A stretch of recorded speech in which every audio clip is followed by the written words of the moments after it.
apologize for our earlier coverage of the so-called Madison race riots. Reports coming in now indicate the violence is neither It has been established that persons who have recently died have been returning to life and committing acts of murder. Widespread investigation of reports from funeral homes, morgues, and hospitals has concluded that the unburied dead are coming back to life and seeking human victims. David, the staffers say they haven't seen anything close to the sheer volume of casualties. Badly injured, very frightened people are pouring in. No deaths by the hundreds. We're told that most of the injuries are bites, not gunshot or stab wounds as we were led to believe earlier. Just a few minutes ago, we spoke with one of the doctors that has been on call since this morning when the patients arrived. We have seen cases of injection, children, distraction, deep throat laceration, even a large section of flesh thrown away as a rapid blood or wide area. We've been told by nurses there have been complications. Almost all wounds have short-skin infection. Many have wet body shock. One patient... Have there been fatalities? I'm sorry, I have to go. I was coming home from work, and I saw this woman in the road, and she was moaning or something. So I went out to go see. I thought she was by a car or something like that. And I went to go reach out to help her. She bit me in the arm, scratched up my face, and it just took off. Doctors are still at a loss as to the reason behind these attacks, and the situation doesn't seem to be improving. The past few minutes, I've seen 4 ambulances and several cars pull up with victims seeking emergency care. Whatever's going on seems to be far from over. David? Thank you, Catherine. Speculation seems to surround the origin of this phenomenon. Theories include an airborne plague, a toxic chemical spill, bioterrorism, and even a spaceborne virus. The viewer should be advised that there is no official explanation as of yet. Teams from the Federal Emergency Management Agency, the Center for Disease Control, and Office of Emergency Preparedness have been dispatched to Chicago, Madison, and the Twin Cities. While martial law has not been declared, the governors of all 3 states are encouraging citizens to remain calm and stay at home for the present. We've had no official response from the White House, but it can be confirmed that the president is considering returning from his fishing trip to Jackson Hole. More on the situation as it develops. They're returning to life and attacking the living. I'm not so sure what to believe, Doctor. All we get is what you people tell us. And it's hard enough to believe. It's fact. It's hard enough to believe without you coming in here. You're not running a talk show here, Mr. Berman. You can forget that you cannot use the whole bullshit.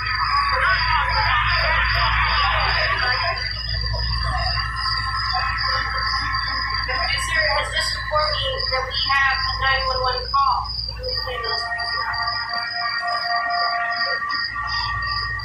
911, please state the nature of the emergency. Please help me. There's something wrong with my mom. What's your name, sweetie?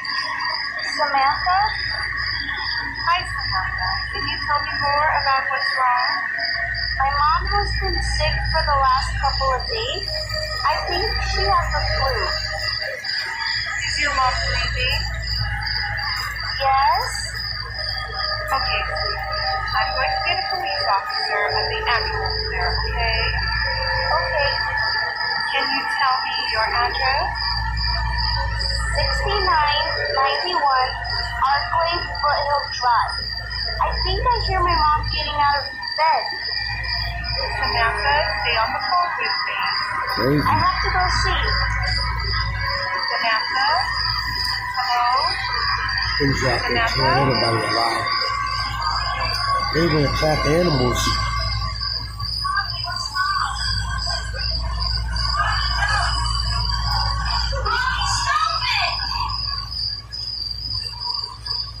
Unit 26. Unit 26, go ahead. Be advised, possible medical emergency at 6991 Arkway Foothill Drive. Young girl at the residence complaining about something wrong with the mother. Unit 26 copies will be sent to report in Russ location.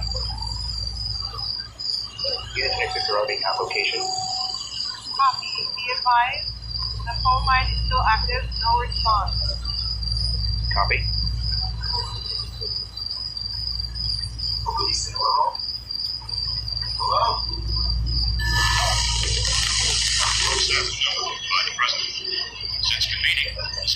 the presidential cabinet, the FBI, the Joint Chiefs of Staff, the CIA has not produced any public information. Why are space experts being consulted about an Earth-bound emergency? EMS going to be needed. So I far, work as a child, that so incomplete exactly answer to that question centers on the recent Explorer satellite shot to Venus. That satellite you recall started back to Earth, but never got here. As the space vehicle which orbited Venus and Earth was purposely destroyed by NASA, scientists discovered it was carrying a mysterious high-level radiation. 26, respond. Could that radiation be somehow responsible for the wholesale murders we're now suffering? You're coming from a meeting regarding the explosion of the Venus. The president wants to make it perfectly clear this is not a case of bioterrorism. There is a connection between this. No such agents exist in the arsenal of any nation or known terrorist group. He also wants to stress the need for calm and respectful law and order. The quicker people can get off the streets and into their homes, the quicker the appropriate federal and state agencies can reach these troubled areas. Although a further call up of reservists is on the table, our current overseas military assets will remain in place to reassure our allies that this is a minor, containable situation we expect to see fully resolved in 24 hours or less. Professor, you feel that there is a public connection Secretary William Kaplan, first official statement from the White House, I thought we decided that is stressing calm and when he assures us once the satellite was exploded.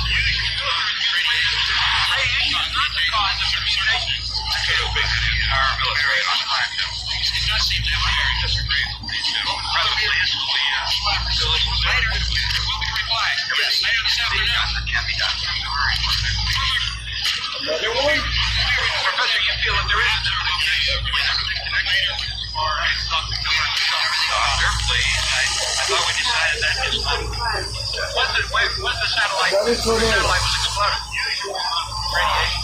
No, caused mutation in certain circumstances. Could have a bearing on it. It does seem to have a bearing. Will there be a later? We'll be replying. Yes, later this afternoon. There will be a report this afternoon. Perhaps there will be a report later. We are doing everything possible. Dr. Grimes, your entire staff, I know, has been working very hard to find some solution to these things that are happening. Do you have any answers? Yes, we have some answers. But first, let me stress the importance of seeking medical attention for anyone who's been injured in any way. We don't know yet what complications might result from such injury. In the cold room at the university, we had a cadaver which all 4 limbs had been amputated. Sometime early this morning, it opened its eyes and began to move its trunk. It was dead, but it opened its eyes and tried to move. The body should be disposed of at once, preferably by cremation. Well, how long after death then does the body become reactivated? It's only a matter of minutes. Minutes? Well, that doesn't give people time to make any arrangements. Oh, you're right. It doesn't give them time to make funeral arrangements. Bodies must be carried to the street and burned. They must be burned immediately. Soak them with gasoline and burn them. The bereaved will have to forego the dubious comforts that a funeral service will give. They're just dead flesh and dangerous. At this hour, they report the level of the mysterious radiation continues to increase steadily. So long as this situation remains, government must move forward that dead bodies will continue to be transformed into the flesh-eating. All persons who die during this crisis, for whatever cause, will come back to life to seek human victims, unless their bodies are first disposed of by cremation. Our news cameras. It spread faster than any disease in modern history. The human mouth is full of millions and millions of germs, and most people don't practice good dental hygiene. So naturally, any bite is going to become infected, no matter from whom. These people don't have some sort of voodoo.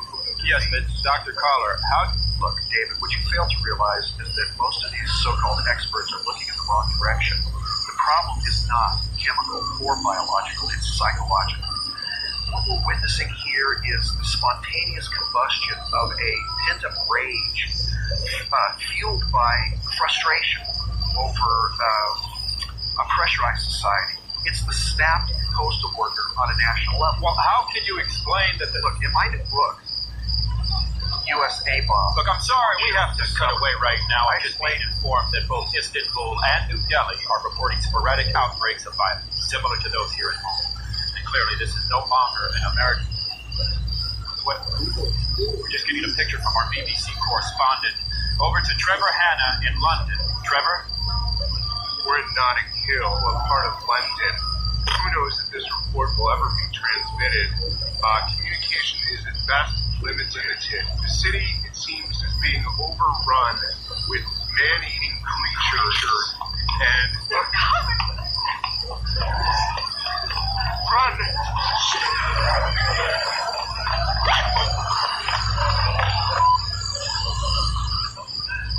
Like most stations, we're experiencing technical problems with our satellite connection. CDC is quarantined the lower Midwest. We now have word on the situation. Operation against the walls ridges is conducted by Sheriff Destroyed. An area of Coast Guard craft is taking out position around Dyer. Don't know all law enforcement agencies and the military have been organized to search out and destroy the marauding ghouls.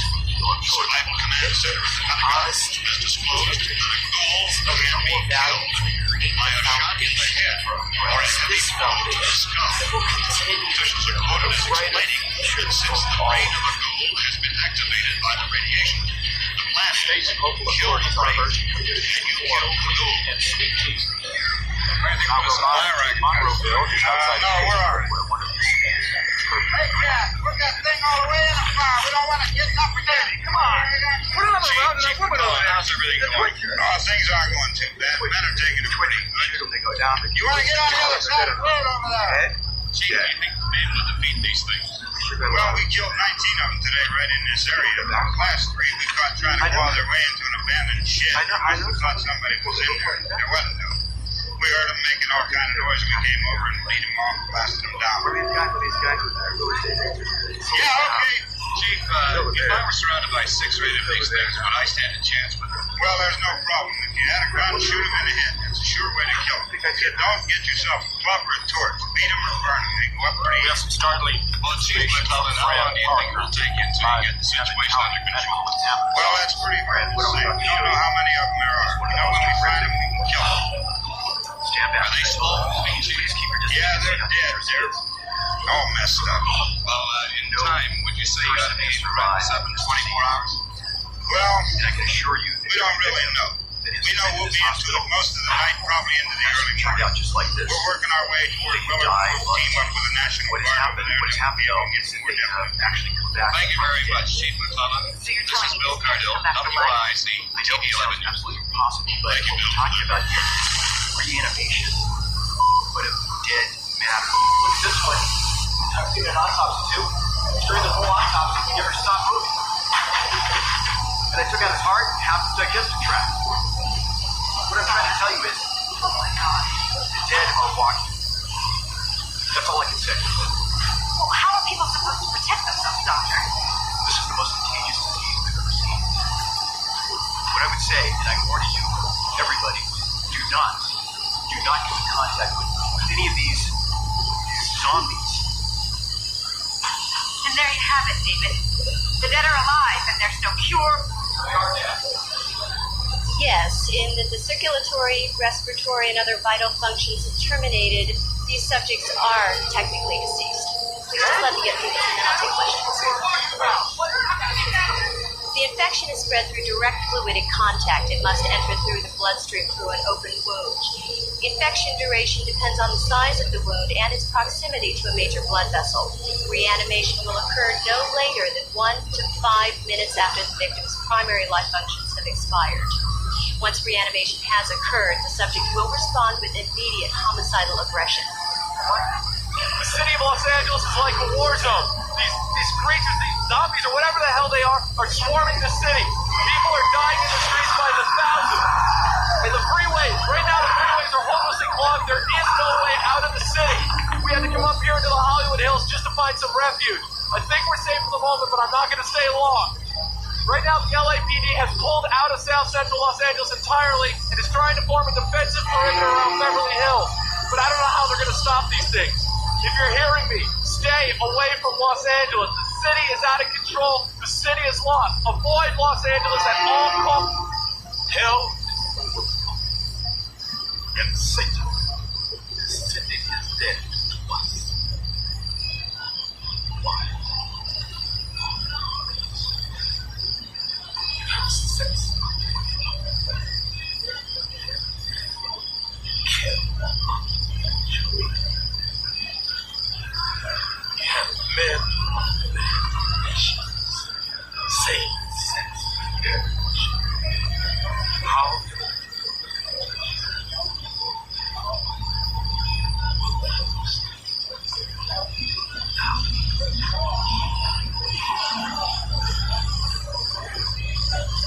But there's no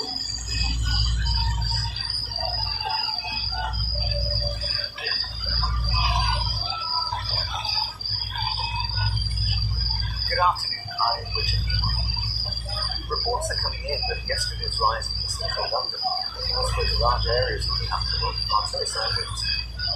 These reports started late last night. We are at the moment receiving unconfirmed reports that London has been sealed off by the military, who were mobilised 2 days ago. We now have this report from central London, which was recorded in the early hours of the morning. It's quite unbelievable what's happening today. Mass hysteria has hit London. Riots have been happening all day. Nobody seems to know what the cause of the violence is, but it seems to have hit the entire capital. Emergency services are at full stretch, and riot police have engaged in dangerous street battles with violent mobs. Today the military is said to have been dispatched, but we have learned that's not going to happen. They've sealed off most of London as far as the M25 motorway.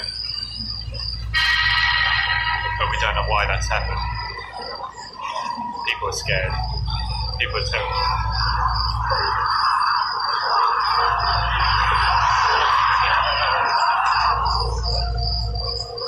We have since lost contact with our reporters, so we're unable to bring you alive. The Prime Minister has dismissed claims that violence reported on as it is some way linked to civil disorder in Britain. Although it would seem we are in no way isolated in our reports of widespread rioting. This is reported throughout Europe and Asia, where many governments have declared a national state of emergency and appealed for help from the international community. The cause and nature of these are unknown. We now go to our India correspondent live in Delhi, where the situation is rapidly worsening. So, what is happening there on the streets, Jason? Well, yes, Richard, currently the disease is still unknown. We have reports of rapid infection followed by toxic shock soon after victims' hearts have stopped. However, these reports are largely unconfirmed. It also seems that mass hysteria and panic has turned into violence, causing mass riots involving literally tens of thousands of people. We've also been told that victims of the disease have become very violent and also responsible for hundreds, if not thousands, of deaths. It's also said that they attack any humans they come in contact with, even friends and family. Do they know how the disease is spread yet? No, unfortunately, we still have no solid evidence of how the disease has spread. Although anything of this will be pure speculation. Doctors, however, have been trying to examine victims in quarantine, but this is politically difficult because they are not able to be sedated properly because they are very violent. Despite reports that victims have been dying within hours of contracting the virus. Do you have any idea of the current number of victims in India? Have the Indian government released any of that information? Well, yes, as we know, India has one of the biggest populations in the world, and this disease, we've actually been told this disease has spread across the virus already, and there have been reported outbreaks in at least 5 other major cities.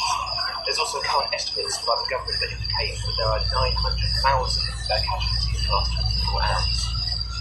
So what warnings of help are the Indian government giving them? Well, the Indian government is urging people to stay calm and stay indoors. They've been told people not to go near any victims, only to go out into emergency, otherwise people to stay in their homes at all times. All foreign nationals have been told to return to their countries as soon as possible, and all inbound flights have been diverted away from airports. I'm afraid we're going to leave it there. Thank you, Jason. Thank you. We're joined in in our studio now by Alec Charles, spokesman for the Ministry of Defence. Mr. Charles, thank you for joining us. Now, do you think the military is handling the current crisis? Yes, our response to the crisis has been strong. We're working hard to get the situation under control, and we're doing everything possible to contain the problem. I can confirm that a buffer zone has been set up around London to ensure the violence is under control. Yes, Mr. Charles, the government has been heavily criticised for not implementing Section 36 here in the UK.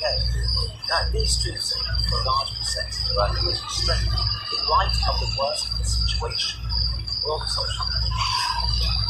Our forces overseas will remain exactly where they are. Our commitments haven't changed, and we assured the international community that Britain will not be bringing her troops back home.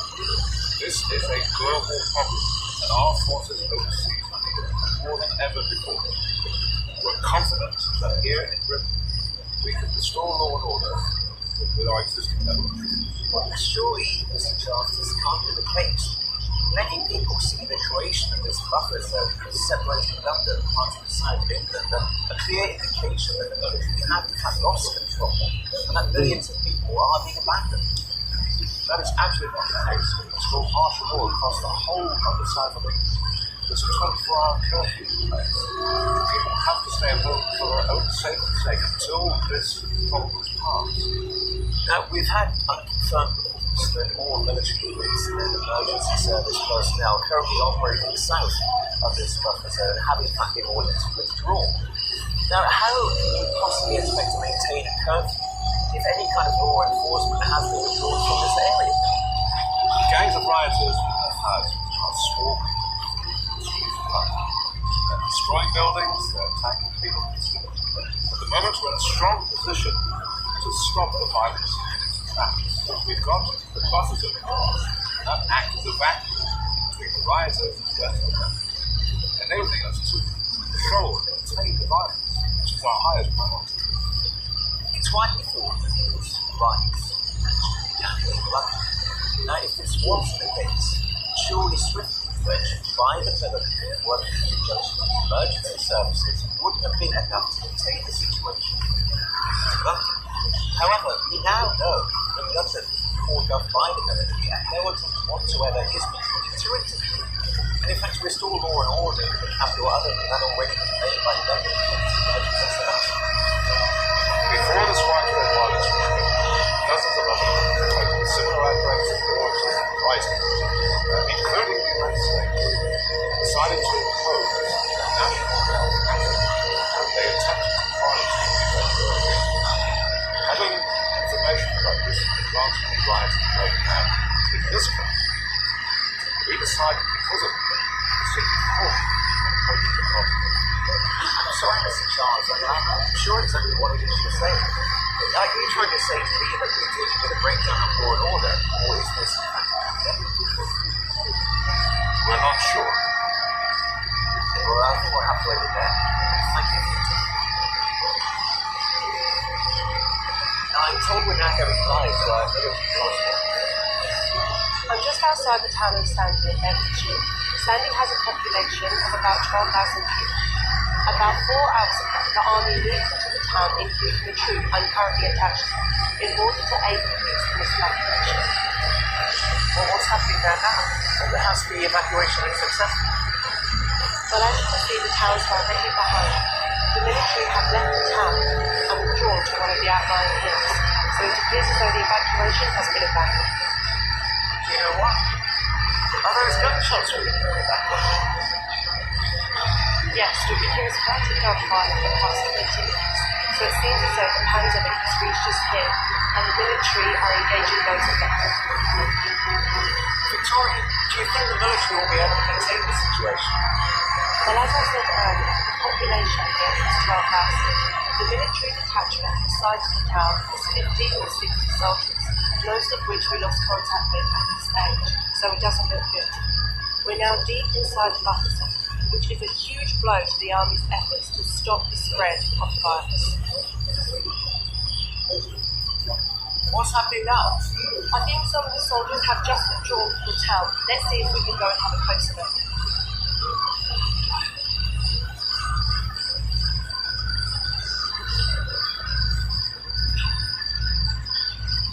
around here. I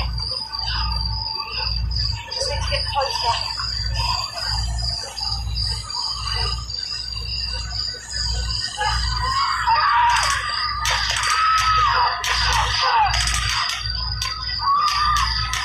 Victoria, can you hear?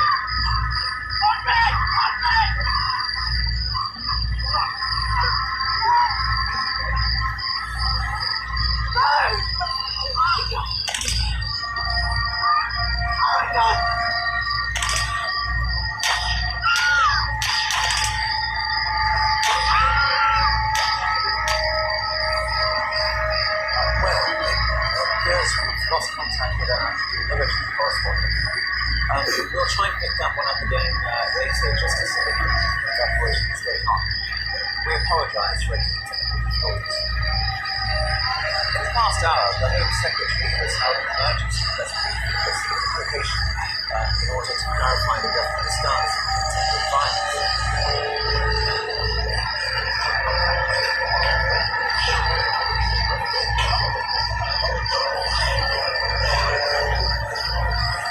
As you've been watching on today's emergency news broadcasts, there has been widespread public disorder and rioting across large parts of the town.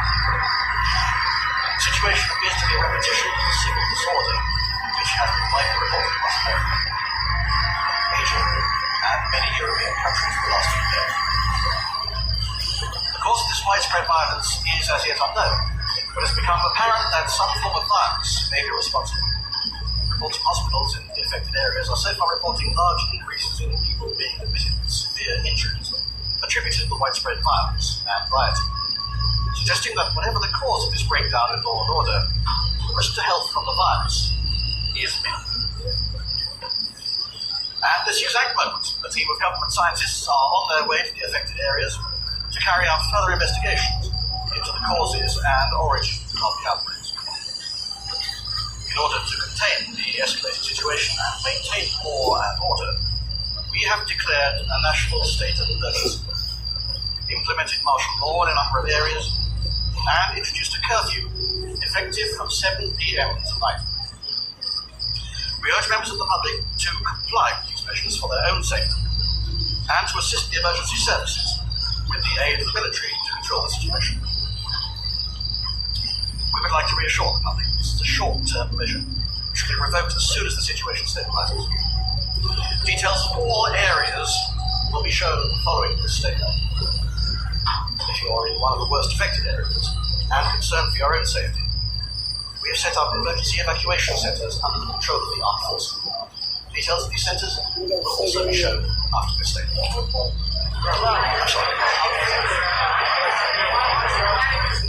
We have been issued by the government a map detailing all affected areas and a comprehensive list of all evacuation centres for those areas where the military are attempting to evacuate. These will be displayed shortly, and you should look notes for their area if they reside in the southeast.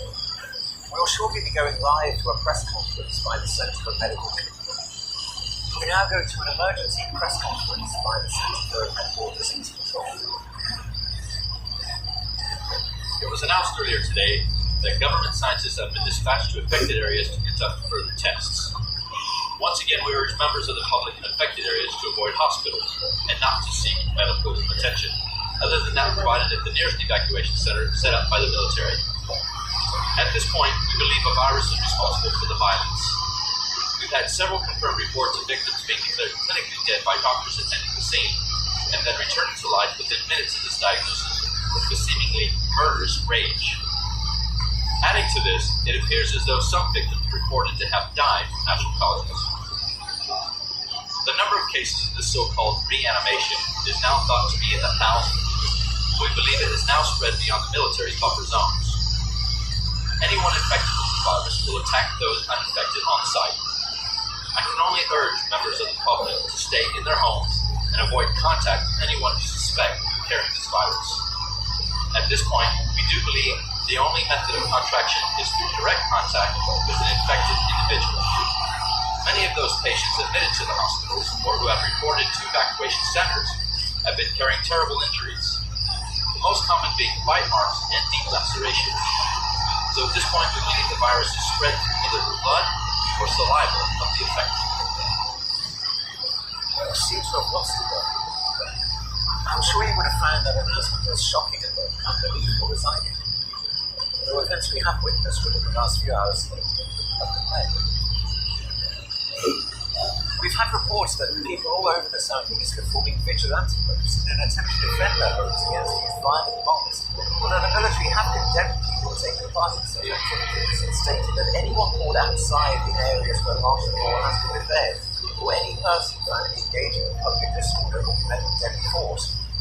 One of our reporters recorded this in the last few hours.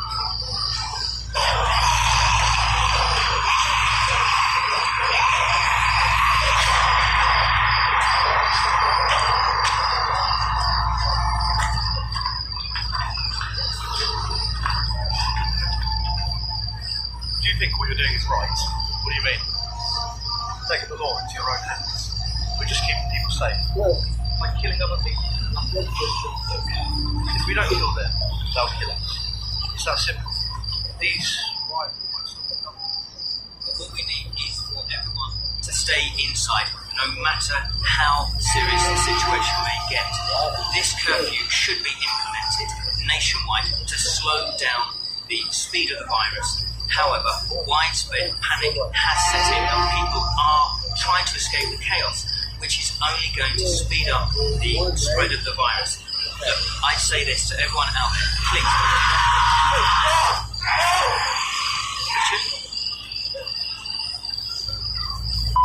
Now reporting live from Homestead, where tragedy befell an immigrant family. An unidentified man has shot his wife and 16-year-old son to death before turning the gun on himself. Jesus. What? I don't believe this. What? Is it something with a camera? Just fix it. She's still moving. Oh, for Christ's sake, Brody, I'm right in the middle of it. What? Fucking Christ. God's sake. I thought they were dead. This morphine, they are. I don't know. Like, she's moving on the freaking gurney, man. Get out of the way. Come on, get out of the way. There's a backup here.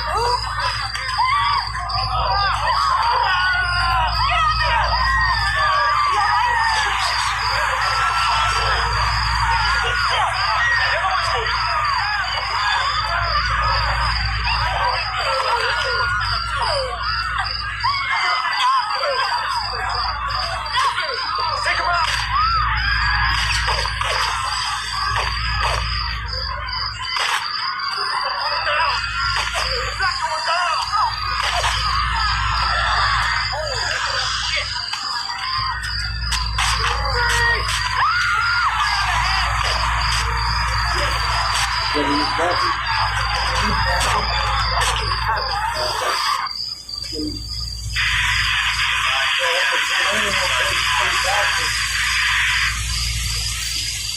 Riot in progress. All officers are available for incoming 217. Rolling calls and dispatches to all locations.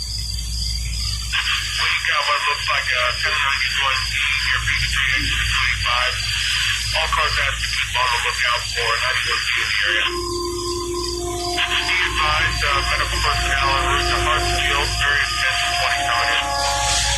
Good afternoon, I'm David Barris. I want to get you some more information now on that huge wreck over near Plainfield on I-70. We want to show you exactly where we're talking about. This is I-70, closed at State Road 267. Also, that's near mile marker 64. That is the Plainfield, the main Plainfield exit. I can tell you if you're heading east. This is an emergency alert message. This is not a test. This warning is for the following area. States located on the east coast of the United States and surrounding areas. A viral outbreak has occurred. It is highly contagious and lethal. Please stay in your homes and do not panic. If you come into contact with a sick individual, please call the Centers for Disease Control immediately and quarantine individuals who present symptoms. Symptoms include but are not limited to seizures, convulsing, cold skin, sweating, anger, violent outbursts, extreme hunger and bleeding from the eyes, nose, mouth, and ears. This is not a test. Oh, wow.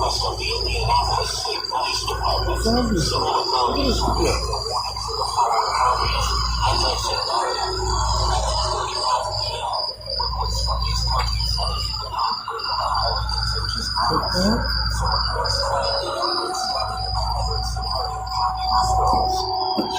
of this virus include loss of cognition, confusion, unemotionality, certain death. Reports have also claimed that those infected have acted out in an extremely violent behavior.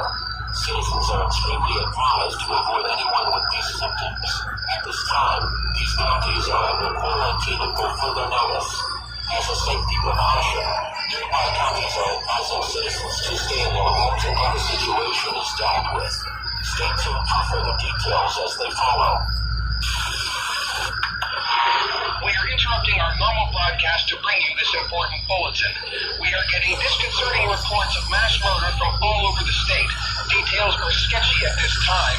Although there was no official statement from law enforcement officials, the police chief has speculated that rival gangs may be involved. And I've just been told we are going to go live to news correspondent Amanda Rogers, who is on site at the Beacon Center Mall. Hello, Amanda. Can you tell us what's going on there? Amanda? Hello? Well, it looks like we're having some technical difficulty getting in touch with Amanda. We'll try again momentarily. This is obviously some very disturbing news, and we will be staying with this story all day long. For those of you just tuning in, we will be on the air for the remainder of this crisis.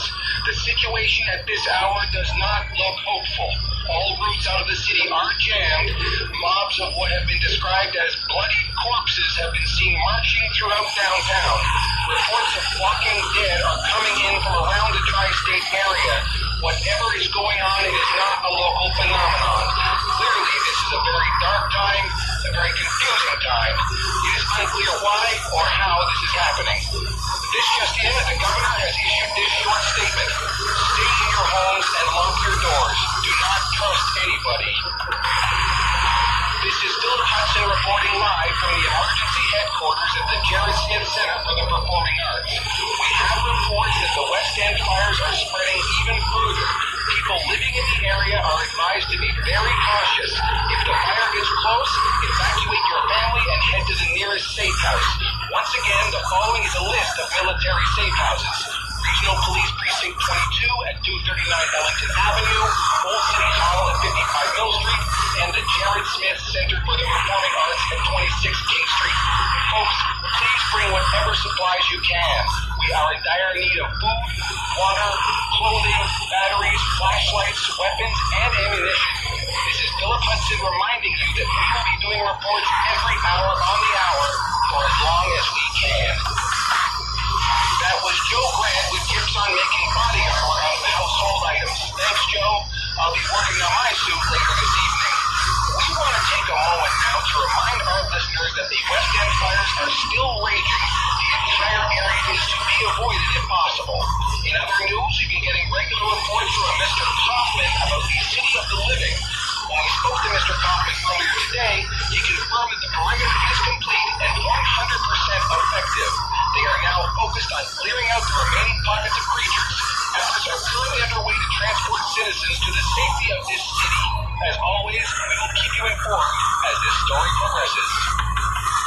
It looks as if the fires in the West End have finally burned themselves out. This should come as a relief to anyone still in the area. In other good news, the power is back on in much of the state.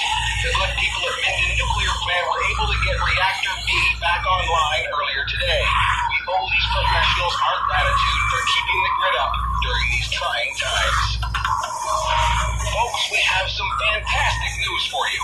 Mr. Kaufman, the man overseeing much of the work in the City of the Living, has just informed us that an evacuation effort will begin shortly.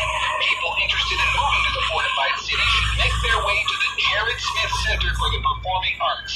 We'll keep you posted as more details come in. Evacuation efforts to the City of the Living are well underway. People from all over the state have been arriving at the Jared Smith Center throughout the day. We expect that the convoy will move out sometime tomorrow. We have a situation here at the Jared Smith Theater. All the people arriving for the evacuation have led those creatures here. The military is holding them off at the moment, but I've never seen so many of those things in one place. Anyone coming here should be extremely... Angela! Oh no! Not you too!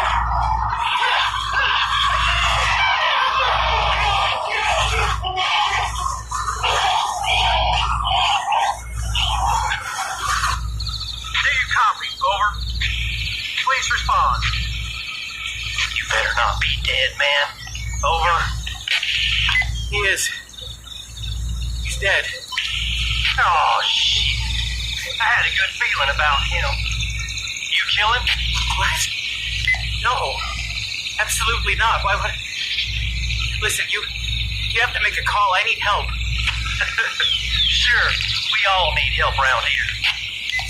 This isn't funny. Call someone, please. Oh, boy. Let me be the first to officially welcome you to the end. The uncivilization. What are you on about? We're in a shitstorm, brother. And the forecast ain't about to change anytime soon. Society has exploded, and now it's every man for himself. You're fucking crazy. And you sound like my first wife. But I was prepared, and I survived. Listen, kid. Take a long, hard look at our friend. That's gonna be you. Very soon. Unless you get your shit together and find a way to survive. You copy that? What do I do? Well, you can start by checking the poor bastard for supplies. He won't be needing them anymore. Yes, he's got a gun. It's empty.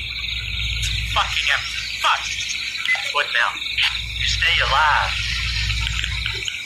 Top priorities. Avoid dehydration, avoid hunger, always be on the lookout for food and drink. And find a weapon that don't rely on ammo. There's a house. Yeah, it's probably been ransacked already. But if you're lucky, you might find something useful. You got two choices. Option one, stay near the coast and stock up on supplies. Be warned, there's a lot of activity in those parts, and you might bump into hostiles. And option two, head inland ASAP. But get lost out here without supplies and, well, you're fucked. I believe this is happening. And a word of advice, be wary of built-up areas. Sure, there's more to loot, but other survivors will flock to them like flies to shit. So, like, risk versus reward? Yeah, with the emphasis on risk. Okay, I'm here. Heading inside. Keep an eye out for decent clothing. Weather around here can be unpredictable. Exposure is sure as hell a shitty way to go. There's a crowbar. That should do the job. You won't find much ammo around here, so melee weapons are usually the way to go. Quieter, dude. Think I'll have to. Fuck was that? What was what? Sound coming from the back room. Fuck. I would advise a retreat. Shit! If you can hear me, go ahead. If you ain't dead, please run. Please respond. Damn. It's nice knowing you again. Shit! What the fuck was that? Thought I lost you there, son. Meet the infected. Majority population of Chernarus. Best to avoid in the future. I'm bleeding. I'm fucking bleeding. All right. Keep your panties on, Dork. Just gotta patch yourself up quickly. You got a bandage? No. Okay. Then find something sharp and tear your shirt into rags. Where do I go now? What do I do? Like I said, try and stay alive. You can navigate using the signs and landmarks, and Chernarus has a lot of tourist trails. Oh, and if you're lucky enough to stumble upon a map... Yeah? Do you copy? This is an emergency broadcast from the U.S. military. Please respond. This is an emergency broadcast from the American Safety Zone. Please respond. Attention, Army. This is the cops. Jesus Christ. Captain, we got survivors. They say they're cops. We read you loud and clear, survivors. We are prepping an extraction team. Prepare yourselves and radio. No, sir. Anytime you're ready. Read you loud and clear. Get ready. We're on our way. That is a go, survivors. Be advised it will take us 10 minutes to reach you. Dig it and hold on. You got me? Hey there, survivors. We're still a good 8 minutes out. Sit tight. We are coming.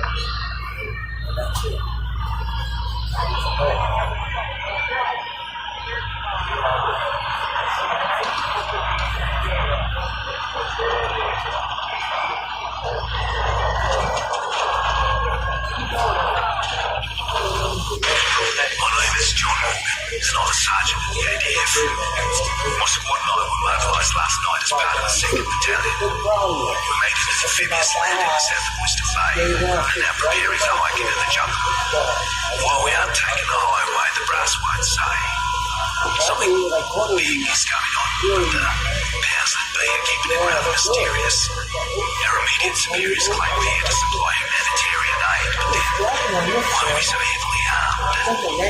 I'm making this audio diary not in any official capacity, but for my family, in the event that, for whatever reason, I do not make it out in one piece. Probably being overly dramatic, I see no reason why I wouldn't survive this operation, but there's something about all this that just isn't sitting right with me. Alright, looks like we're heading out.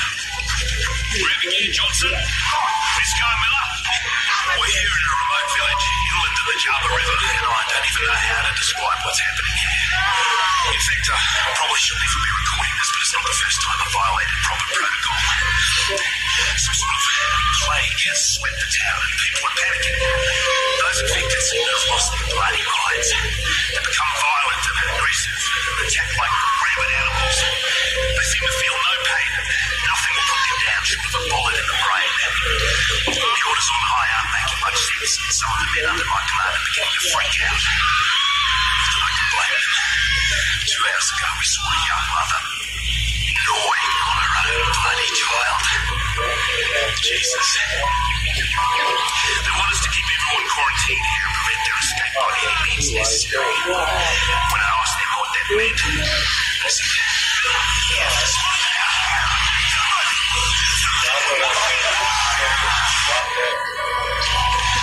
They had us land in the village. They told us to get out immediately. I've no idea why. They say this infection is out of control and spreading across the island.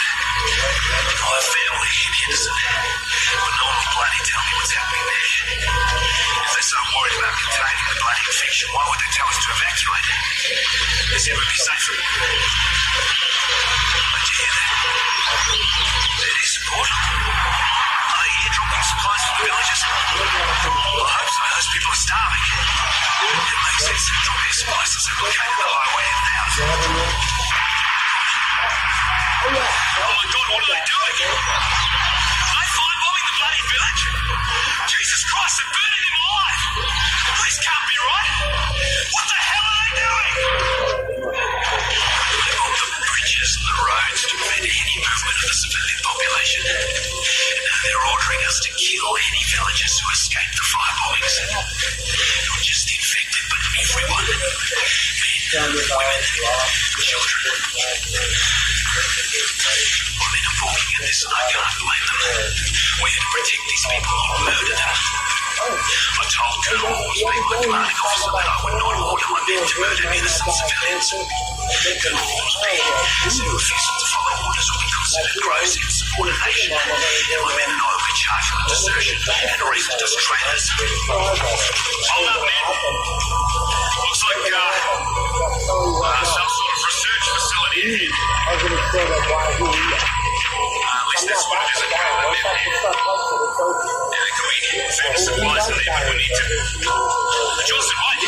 Hold up, mate. We need to reconnoiter the area before we... Oh, Jesus, bloody hell.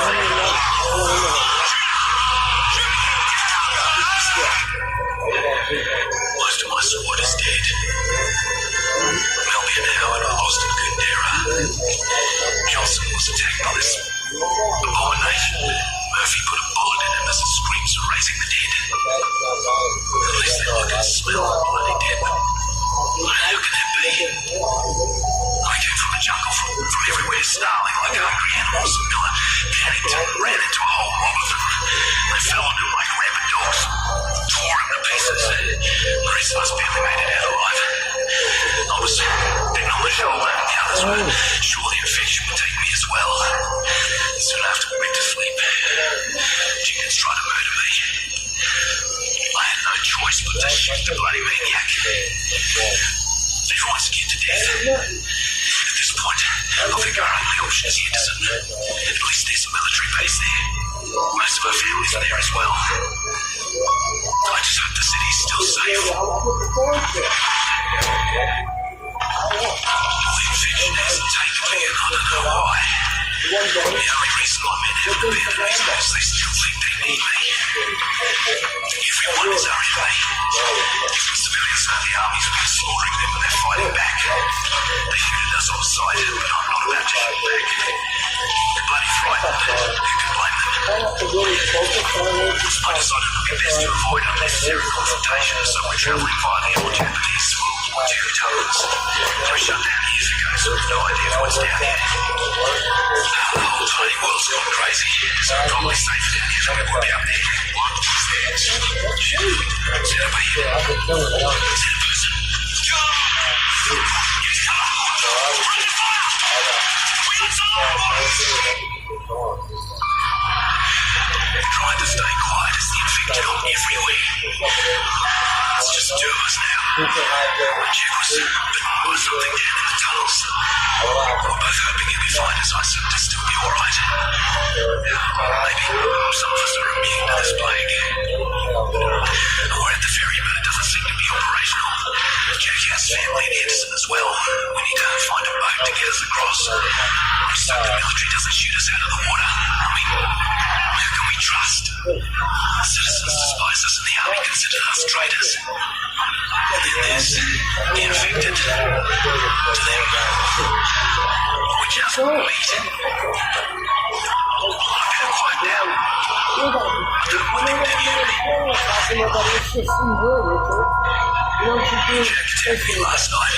I beat him back and tied him up. I'll bring myself to kill him even though the disease has taken him. He saved my life back in the jungle. I can't just put it out like him. Maybe there's a cure for this. I mean, there has to be, right? There has to be something.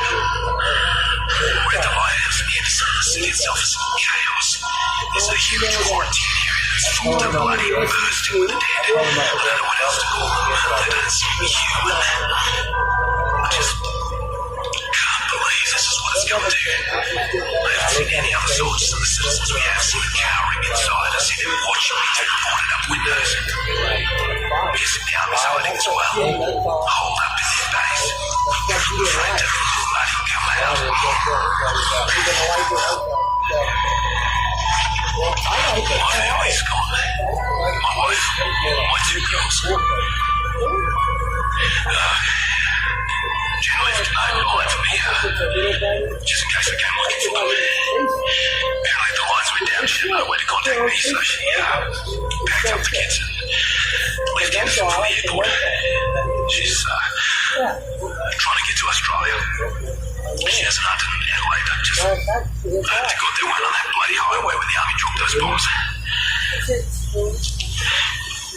If they were caught mad, if the military slaughtered my family, I swear to God I will find out who is dead and I'll put a bullet in their bloody head.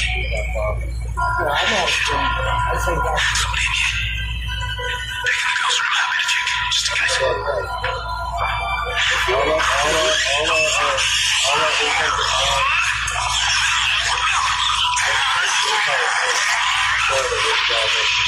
Jesus Christ! Is it Mr. Marika?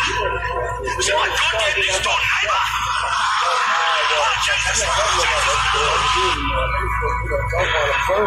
name is John Morgan, Sergeant in the ADF, and I'm leaving this recording here because I do not trust the army to get it to my wife. If she's even still alive. Whoever finds this, please try to get this to Jennifer Ann Morgan. She's staying with Mrs. Mary Rogers in Adelaide, Australia. Alright. Jen, this is for you.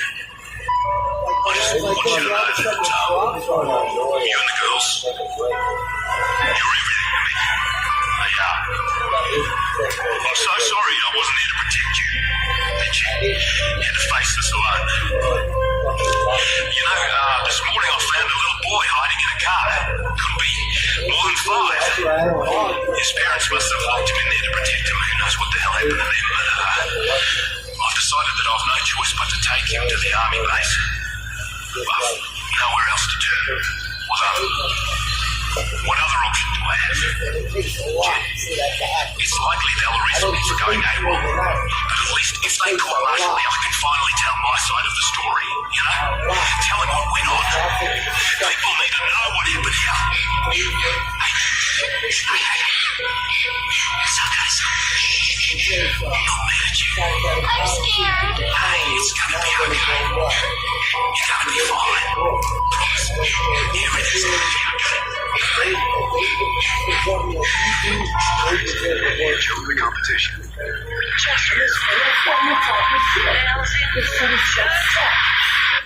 Doesn't come up anybody's mouth that is honest stuff.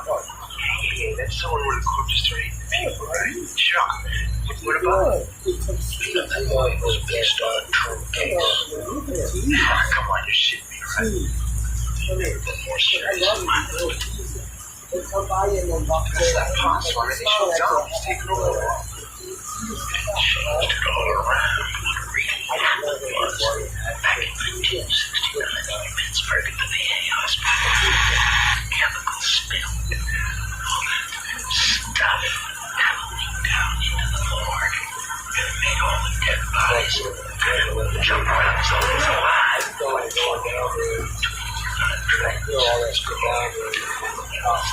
Spray on marijuana.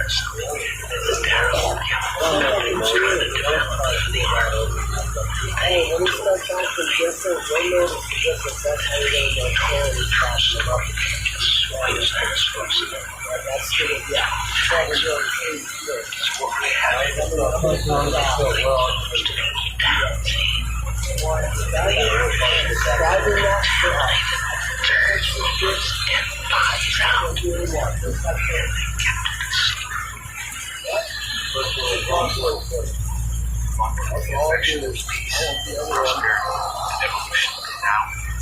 Now it's in. Look at her everywhere. So bright flesh in the air. I'd give anything to spend long and moving days in the hospital again. Hours of time were spent in the ER. I had a big deal with memories of this damn screen. The day the building was run over, I told my killed me out there. I was ready to see an escape. I lost control of my car and drove through the west. Working the stick, but I survived. They won't. The city is not living, but for the living. I will escape this hell at all costs. We're awake from this thing. I'm investigating illegal logging and clear cutting that's not only damaging the ecosystem here, but costing the people of Van Nuys billions. I've been told that my life might be in danger as those behind this illegal activity will stop at nothing to protect their criminal enterprise. As a precaution, I will be leaving a trail of recordings wherever I go, so that if something were to happen to me, the truth would still be told. I'm leaving now to meet with an informant who I believe could rip the lid off of this investigation. Approaching the location where I'm to meet my informant, I must say everything seems oddly quiet and deserted here. I'm a little concerned that my informant has been exposed. He's all right. The door appears to be ajar. Mr. Anomo? Hello? Anyone here? And I know I gotta do this. I'm gonna fuck them. Jesus. Oh my God. There's blood everywhere. I don't see the body. Mr. Anomo? What the hell? Jesus Christ! Oh my God!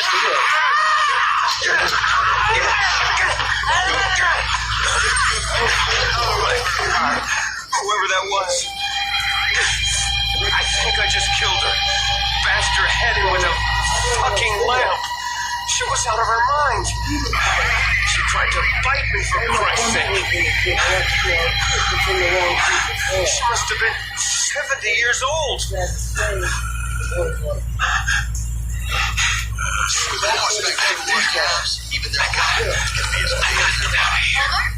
You know it. Honey, you want one of these? That's all.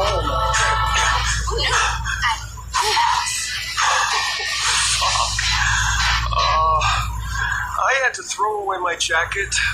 There was so much blood on it. I would go to the authorities, but I'm afraid they won't believe it.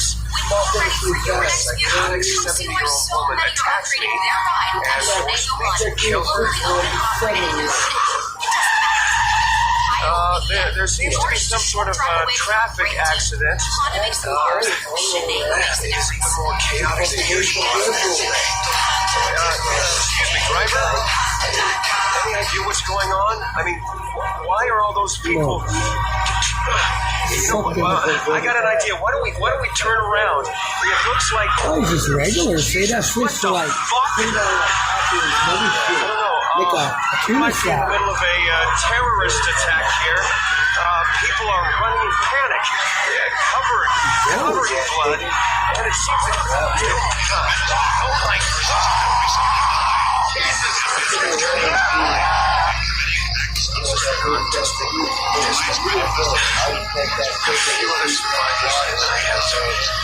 related to the city to find food and shelter. We are pulled up in the slums, hiding in a rat-infested building. We're trying to fight it the best we can to keep out what? I don't even know what. It's like something out of a goddamn horror movie. It's got to be some kind of illness. I'm not a doctor. I don't know what kind. What I do know is that people appear to die, and then they get up, they rise up, and their minds are gone. They attack those who, I presume, weren't infected yet. And I know this is going to sound really crazy, but they eat human flesh. Did you hear that? They're asking outside. Shit. They know we're in here. People need to know what's happening here. It's the only reason I'm still recording these fucking messages, so people will know what they... They're getting in. I'm so sorry. I'm so sorry. I know I haven't always been there for you and Jakey. I know I haven't been the best husband or father. I know you told me I'm always on the road, always working on the next story. And surprise, you're right. But I'm recording this for you, and I'm hoping someone will find it because I don't think I have much time. I'm hiding in the back of a small store. They don't know I'm here, but I can hear them. They're looking for me. Jacob, I'm sorry I won't be there for you. I won't have small games or help you with your homework. Not that I was very good at that. Oh, fuck. I was so exhausted I couldn't help but sleep. In the morning, the effect were gone. I don't know where they went.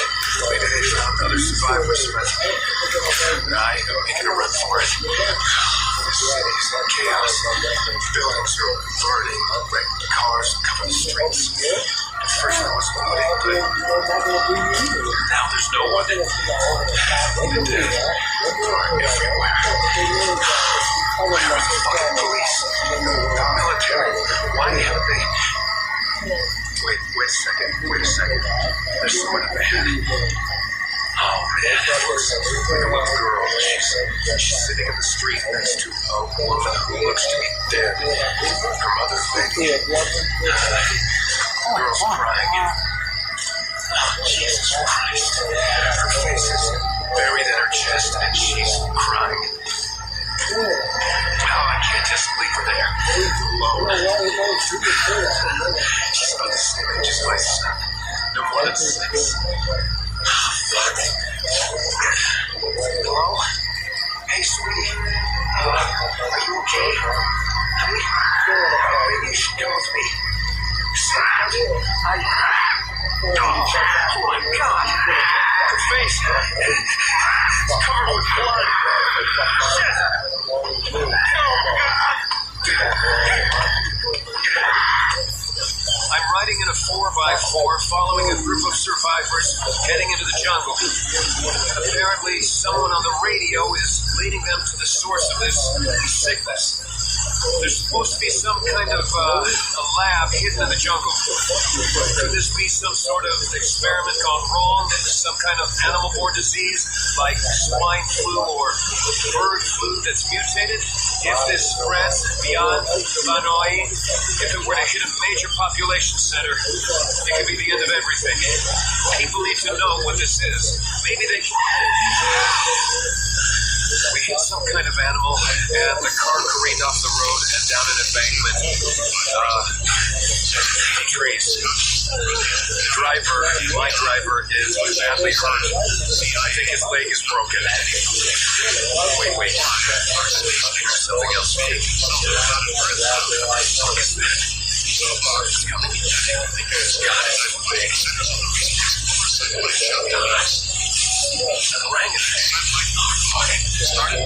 Jesus Christ.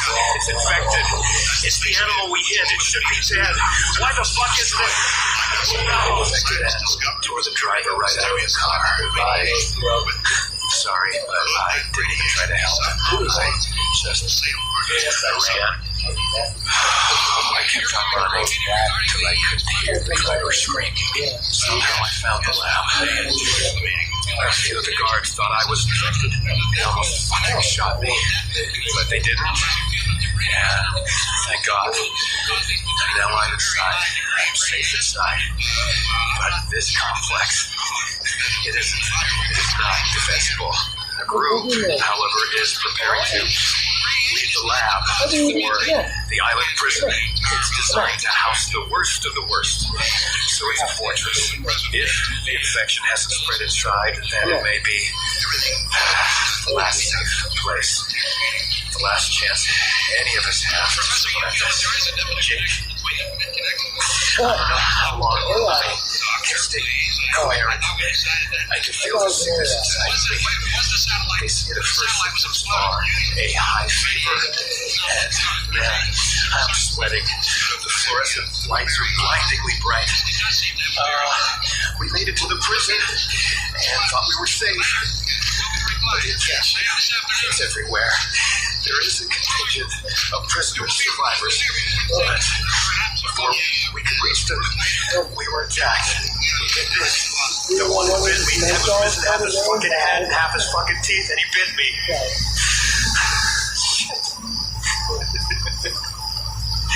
Hey, but guess what? I showed him. I took him off at the fucking neck with my machete. Good thing no one saw me get bit, and my sleeve covers up the wound. But it's festering, and it's spreading inside of me. No one... Okay. So, I'm hungry. I'm fucking hungry. A gnawing, burning, screaming need. So fucking painful, I can't even think. They're gonna see that I'm turning. I'm so sorry, Jacob. I'm so sorry. I'm working so hard to hold on to any thread of sanity. I can't even remember what I'm trying to say. Oh, why am I so fucking ravenous? I feel like my fucking skin is on fire, like someone is driving nails into my fucking forehead. Stop it! Jacob? Hey, buddy. Why are you afraid of me? It's me. It's your dad. Jacob!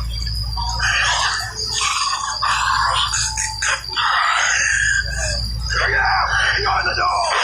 Kill that fucking thing!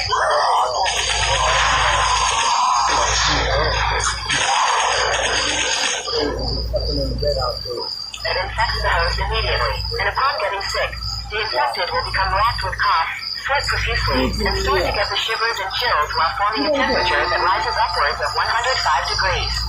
After an hour of contrast and sickness, the infected will immediately convulse into an epileptic seizure before expiring and dying. 1 hour after that, however, the infected will start to move again, but there will be no registered pulse or other form of life, and the infected will instantly become extremely aggressive and attack any nearby non-infected in an attempt to pass on the disease. All citizens are advised to remain in your homes and to not leave under any circumstances at all. National Guard forces are currently to be deployed, and all local law enforcement are tasked with taking down any aggressive infected they come across. Yeah. Don't make us seem old today talking about it. Or a multiple choice question on a future history quiz. We'll even get our own chapter. What would you call it? Thank God for my Angene's nuclear bug for the cabin. And for this dead trucker's radio. That's not a clicky title at all. It ends with the two of us ending together as king and queen of the apocalypse. This really is the apocalypse, isn't it? Yeah, I think it is. I started keeping track of all the people I've heard chat on the radio. Yeah, these radios are a hot commodity. Do you think that's why those guys were following you? I don't know. They're definitely off your trail, right? Dead end? Yeah. Yeah, I'm pretty sure. Yeah. Make sure that they are.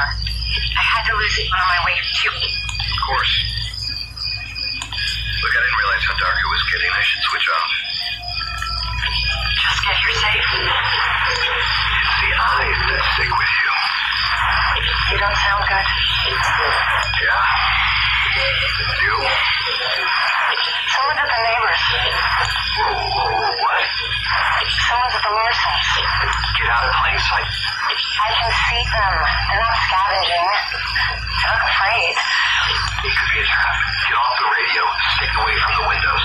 It's an older woman, and I'm assuming that's her daughter. You can't trust people like this anymore. You haven't seen what I've seen. And you're not seeing what I've been seeing. Two people who need help. God, Joe, come on. Give me another day to get there. I still have Janine's shotgun. We can talk when I'm back, and I'll let you know how they're doing. Just wait. Just one more day. Rachel. Rachel, where are you? Hey, Devin. What the hell is this? I've been listening to you two for a while now. This world's changed you. Where's Rachel? So the neighbors. What do you want? Food, supplies. Your wife. I like her. See how she set up this place. Please, leave that cabin and don't come back. Don't bother coming. There'll be nothing left for you here. When they kill you, that'll be easy for you, wouldn't it? Here she comes. See you, Devin. I'm in trouble! My name is Angela Garrett. My husband Paul and I are Peace Corps volunteers. We've been in Paladine, working in a small village in the Eastern Highlands that had no electricity or phone. It has been an amazing time, and they taught us so much more than what we taught them. But after 2 years, we'll soon be on our way home. Unfortunately, a strange illness has swept through the village, and that may delay our departure. The symptoms come on suddenly, and the sufferer is stricken almost immediately. That's why we're recording this, to document what is happening here. My husband has been down with whatever this illness is since last night. He's feverish. I'm really starting to worry.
I went back to Joseph called. He was gone. I have no idea what happened to him. We lost one of our group last night. Bill. He was sleeping right by the fire when he was attacked. She looked like an old woman, but she moved so fast. Half her left arm was gone. You could see the bone, white in the firelight. And she made the most terrible, growling, gurgling sound. Blood ran down her face and she still had Bill's flesh in her teeth. Zico hit her in the head with a shovel. She got up again and he hit her again and again until finally he had to decapitate her. She looked like she was 70 years old. Most of her clothes had been torn off. Some say it's Kudru, that cannibal disease, but how is that possible? These people are dying and they are resurrecting. Well, Bill, he was badly hurt. And he was afraid the disease would take him, and he didn't want to become one of them. So he grabbed Gabrielle's shotgun and put it in his mouth.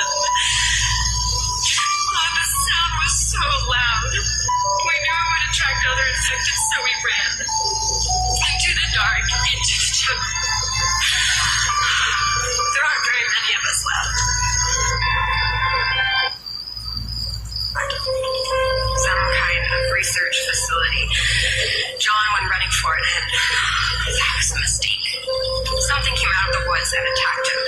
It was huge and covered in these festering boils. I've seen some terrible things, but nothing like this. We beat the poor creature down and Zico split its skull. John was badly hurt, barely alive. He begged me to put a bullet in his head so he wouldn't resurrect. I couldn't do it. I couldn't. So I handed him the gun and he... Oh, Jesus. After that, I just lost it. I screamed. I swore. I was so goddamn angry. And that's when a man came out of the facility. He heard me cursing, so he knew I wasn't sick. He was so surprised to see us. His name is Dr. Kessler, and I know I should be grateful that he took us in. But there's something off about him. He's involved in some sort of research project, but he seems very evasive. He says we can't stay long as he doesn't have enough food for all of us. Tom wants to force the issue, but I don't trust this Kessler. The people of Palanai are so kind. In the village where Paul and I were assigned, they lived such simple lives. They lived in huts and grew their own food. And I taught them how to read English and do simple math. In the evenings, it would be time for talk story. We would all tell stories. It's a big tradition here. Once I showed them pictures from home, of LA. And they saw two homeless men on Hollywood Boulevard, crude signs propped between their legs. They asked me what they were doing, and I told them that they were homeless and they didn't understand. The concept made no sense to them. How could they be homeless? They said if I would bring them here, they would build them huts and plant them gardens, and their generosity was so genuine, it made me cry. Is our society really more civilized than theirs? What do I have to teach them? Asked him who we test with. He's determined to say. I don't know, maybe we can send help for those with H. Henderson. There's a military base there, and if there's anywhere that's still safe, that's a problem. The rain has been steady. Oh, it's coming down harder, and the river is starting to rise. We're all worried the road will wash out before we can make our way there. Mosquitoes are eating us alive. Tom seems feverish. I see how the others are looking at him. He says he hasn't been bitten, but this is clearly a bloodborne disease. Could it be transmitted by mosquito? I mean, why would it be any different from malaria or West Nile virus? And if that's true, we all might have it.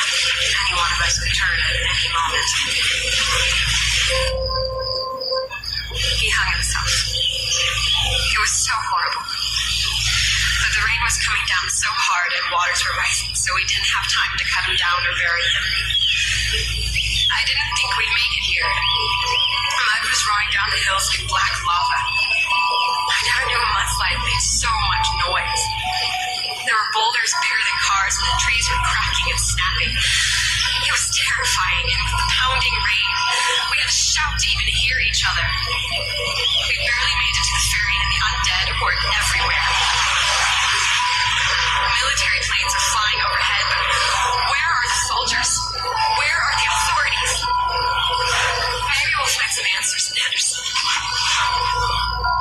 The people here in Henderson are terrified. They know as much as we do. Clearly, there's no stopping this. The military instituted martial law, and part of the city has been quarantined, but it doesn't seem to be helping. The infection just keeps spreading. The dead wash ashore and rise up and attack like wounded animals. The soldiers try to put them down, but there are so many. They have no idea what's happening either. They're getting conflicting orders. No one seems to know who's in charge.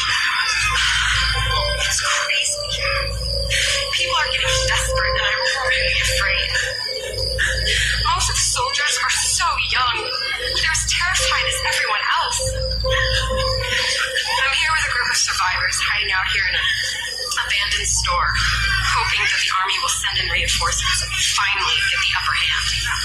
Some say that Henderson is lost, and that soon the few survivors left will be at each other's throats over the last food and water. But I don't know about that. There's a deep sense of community here, and not everyone has given up. There's a doctor, Dr. Cecil, who set up a field hospital. I'm doing everything I can to help him, and we're making a difference. That's why I joined the Peace Corps, to help people. So that's what I'm doing. Besides, it's better to keep busy. When I close my eyes and try to rest, all I can think about are all the horrible things I've seen. I have too much to do to dwell on any of that. I have people here. The military base is in trouble. You can hear alarm sirens going off and all kinds of explosions. I thought they would help us. I thought they would protect us. But they can't even protect themselves. If you find this recording, please get it to Mike and Blanca Guerra in Woodland Hills, California. Mom, Dad, I know you didn't want me to come here. I know you didn't understand why I wanted to leave LA and join the Peace Corps. I'm sorry I disappointed you. I wanted to see the world, have an adventure, make a difference. Come in. Come in. This is valid reporting from Shaw-T. I highly advise immediate evacuation. The fires are spreading fast. At this rate, I say all of us here at Most Yosemite will be gone in about a week. If there's anyone still out there who needs assistance, please respond. It's been 2 days since I left Central Comm. Ramos was supposed to be back at the tower this morning, but I'm starting to fear the worst. All of us that were dropped, I hope it was worth it. Cities can be rebuilt, but this, losing all of this beauty, why did we have to rope nature into our fate? It's not right. Assuming one responds, this will be my final transmission. I'll leave the comms until sunrise. Hey, I wanted to tell you that I'm gonna say one. Damn. It can't be as bad as Portland. We're well enough stocked. Got about 6 jugs of water. I can fill them up with greens. Food might be a little trickier, but I used to go fishing a lot when I was a kid, so yeah. I'll make it. I always wanted to go to Tokyo. You always wanted to go to Tokyo. But it's late that one summer when I convinced myself that us quitting our jobs and moving to Europe together was a good idea. You probably talked me out of this mess too. You're gone now. 10 days ago, a new viral outbreak had broken out in New York City and had quickly spread throughout the Northeast and is currently ravaging its way through the Midwest, southern United States, and is quickly making its way to the West Coast. All citizens are advised to remain inside their homes and to not be seen on the streets. The infected are extremely aggressive and will attack those who are not infected. Once infected, there is no known cure and there is a 100% probability of death. National Guard, armed forces, local law enforcement, and other militarized branches of the United States military are currently on a shoot-on-sight order for all infected that they find outside of homes. If you were found to be outside of your home, you will be neutralized immediately. Repeat, stay indoors and do not go outside. Do not leave your homes at the sight of militarized forces or else you will be shot and neutralized immediately. Well, had I considered the prospect of first contact, I would have prepared proper remarks toward the establishment of relations. Over. I don't quite know what to say either. I got to the point perfectly just as a waste of time. Over. Perhaps an exchange of Q&As might grease the wheels. You right off the top of my dome. Where are you located? How long have you been there? How many people do you have? Should we continue saying over? Over. We could probably make do without the over. I'm sure the other first. I don't think it's comfortable sharing. Understandable. Any odds more we get yourself comfort? Talk about our lives before and My personal origin entails a long storied history. Were you thinking prologue or should I skip ahead a few chapters? Start with where you're from. Certainly. A Lone Star child at heart, I was born in the shadows of Big D. That's a Wilmore nickname for Dallas, Texas. Yeah, I think this was that. I grew up in Pennsylvania, a small town called Strasburg. Dubious as it may seem, I know Strasburg, Pennsylvania well. True as Coventry blues. During adolescence, I went through a significant Homer phase. Locomotives were my jam. As such, my parents purchased a pair of tickets to the 1995 Train Fan Expo at the Railroad Museum in, well, you guessed it, Strasburg, Pennsylvania. Oh. The most vivid memory of the ice cream shop with the most marvelous batch of black raspberry ice cream. The inside too. I went there all the time. Oh, you and I might have been there on the same day. Well, no, unless there's a critical question needs answering. Cake cone or waffle?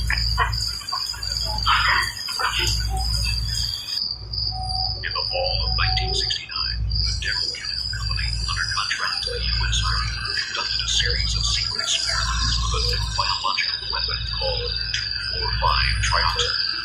According to reports, the chemical was a catalyst in genetic reactification. What this meant and why trioxin was useful has never been revealed. But one thing is certain, trioxin was soon considered too dangerous and volatile even for experimental use. Interest in the lethal compound was abandoned several years ago. The Army will not comment, other than to say all trioxin has since been destroyed. Bloody holiday.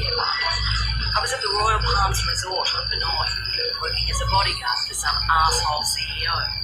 I figured once he left the island, I'd have a good week to relax on the beach, enjoy a Mai Tai or two. But no, that wasn't to be. As I woke up one morning to discover that the goddamn zombie apocalypse had arrived.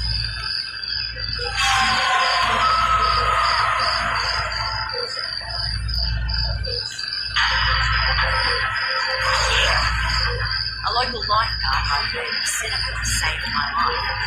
Soon after that, I started some news on whatever this plague was. I met a few others who were immune. Somehow we were all elected to save everybody else. There was Sam B, a one-hit wonder, hip-hop star from the States. Logan, an ex-football player, full-time douchebag who never missed a chance to hit on. And Shipman, a sweet little hotel clerk who was as brutal with a blade as anyone I had ever seen. Together, we went to Northern to try to gather supplies. From there, things were real good town.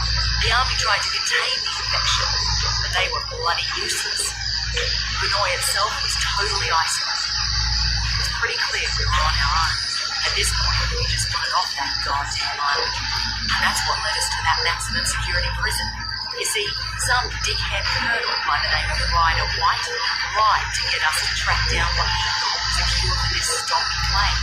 Well, that cure ended up turning White into a giant bloody maniac. Luckily, we hooked up with a prisoner who flew us out of there on the colonel's helicopter. We were off that goddamn island at last, and everyone we tried to save back on the north. Just too late. We spotted that naval vessel just in time, as we were just about out of petrol. We couldn't believe how lucky we were to find one safe.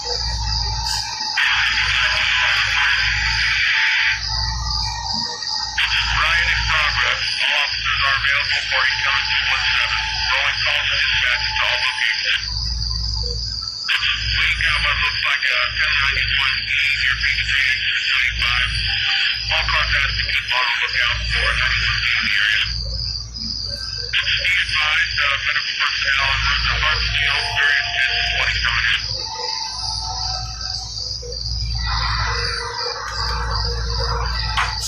Please take your seats. You're standing, we can't fly. Thank you.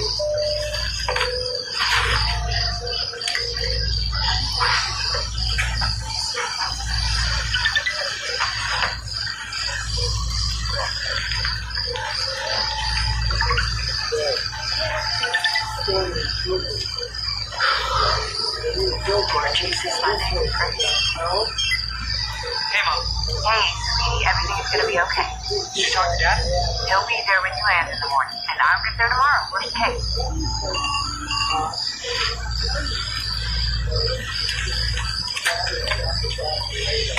Hey, are we actually taking off? Just waiting on clearance. Please sit down. Really? Because this says a grounded flight. You gotta come down. Take off. Take your seat. Please sit down. Please sit down. Hey, you still there? Yeah, but are they grounded flights? I don't know, baby, but I can drive if I have to. I'll get there. I'll get there. Ladies and gentlemen, welcome aboard Flight 4. Okay, try to get some rest, all right? Hey, what was that? It's nothing, baby. Someone just upset.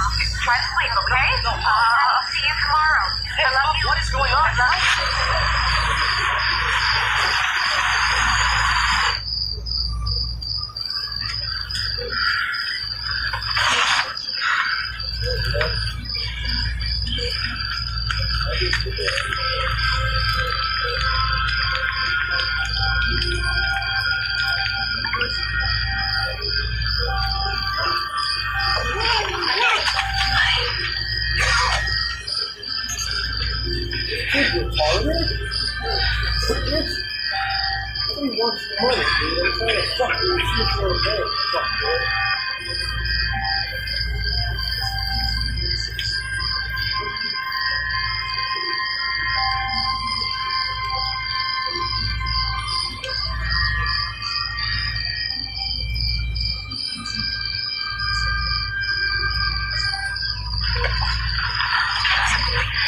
Vodka rocks.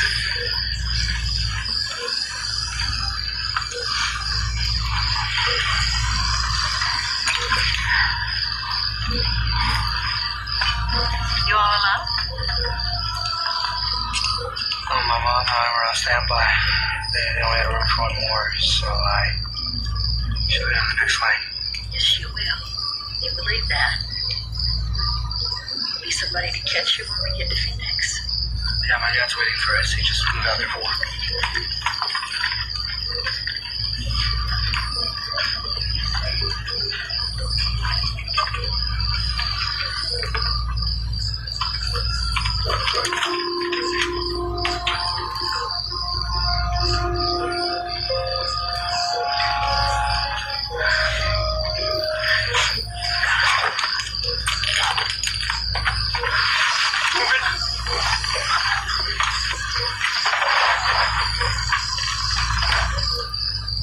It's the reflux.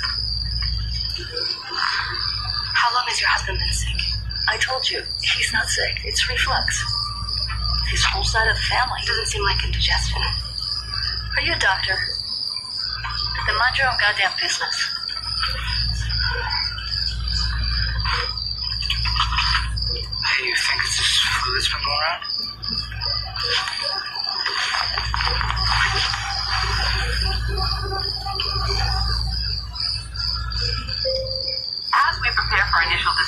Phoenix, the captain asks that you return to your seats, and please make sure your seat belts are securely fastened. Please return your tray tables and seat back to their full upright position.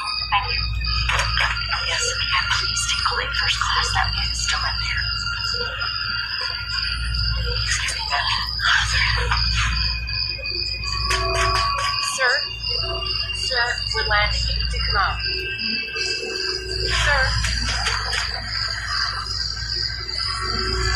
Sir, you cannot remain in the laboratory during landing.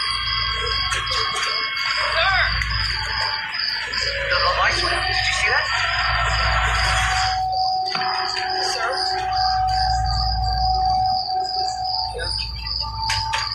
Sir? It was like just there, and then... Sir, we're about to land. You need to take your seat. Marcus, honey, what's wrong? Marcus, we have to get him out there. Ma'am, it's not safe for you to be here. Please.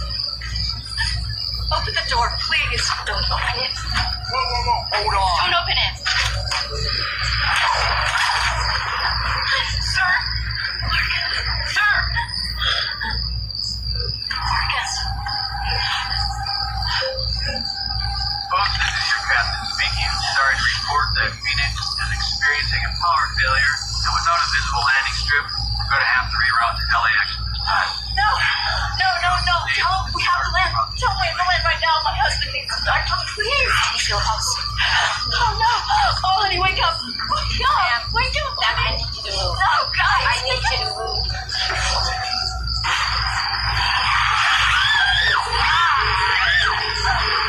Don't let him bite you.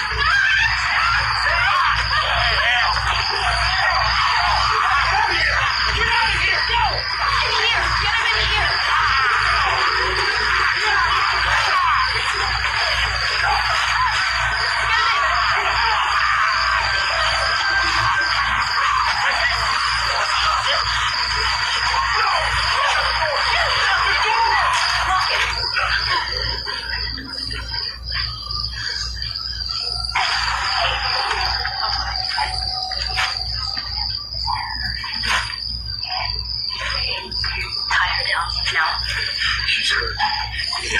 Down there and help her.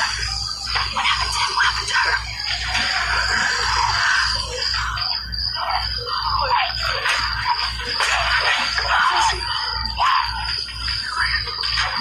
We have to land the plane. Tell the captain.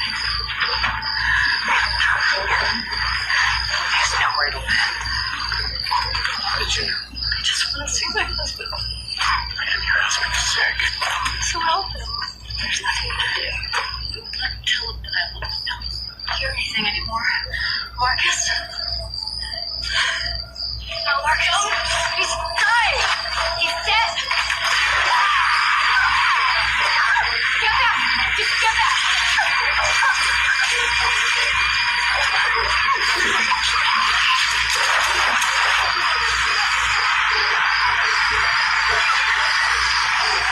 Everybody stay back!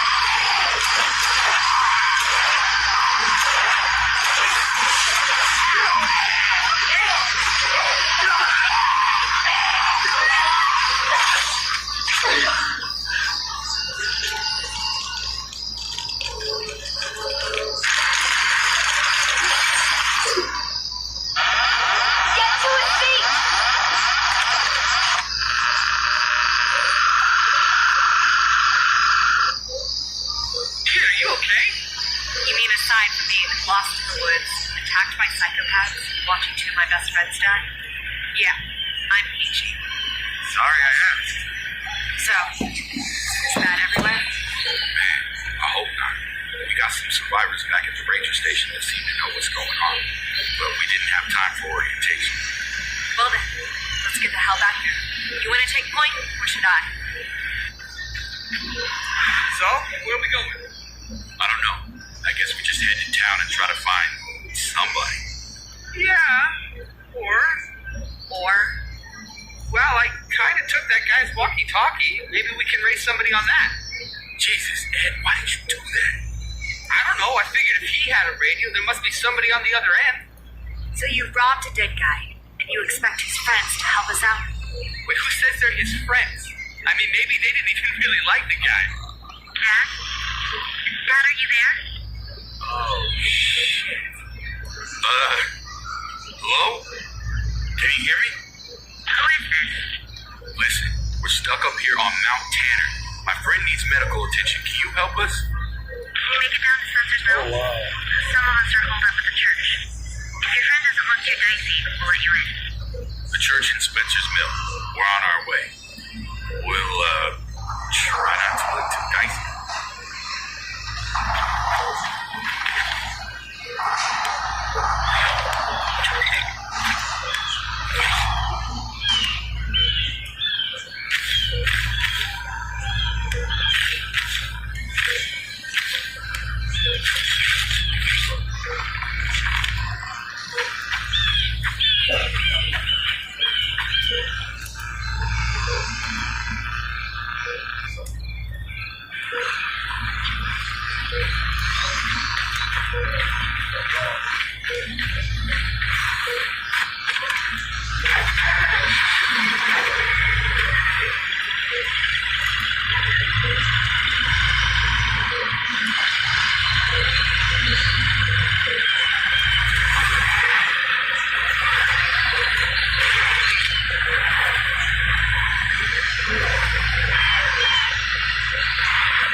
We're headed your way. You said you were holed up in a church? What the hell's happening around here? You haven't heard? No cell reception at the lake. Guess you could say we've been out. All we know is a bunch of crazy people tried to eat us. Started what, 12, 13 days ago? At first it was just weird stories on the news. Random mauling, violent incidents at hospitals, black helicopters in the sky. Just strange stuff. I guess they were trying to keep it quiet. But that didn't last too long. People figured it out pretty quick. People who die, they don't stay dead. They come back as one of those things. I told you that guy was dead. Seems like the only way to stop them for good is with a shot to the head. Anything else, they just keep coming. So you're saying those things are zombies? I don't know. Maybe it's some kind of messed up supervirus. Maybe it's rape. So, how'd you end up on this frequency? Just lucky, I guess. It was pretty chaotic up at the lake. You're not gonna tell her? I don't know yet. Dude, it's her dad. You want to confess that we killed her father and stole his radio before they patch you up? Yeah, okay, maybe we leave that part out.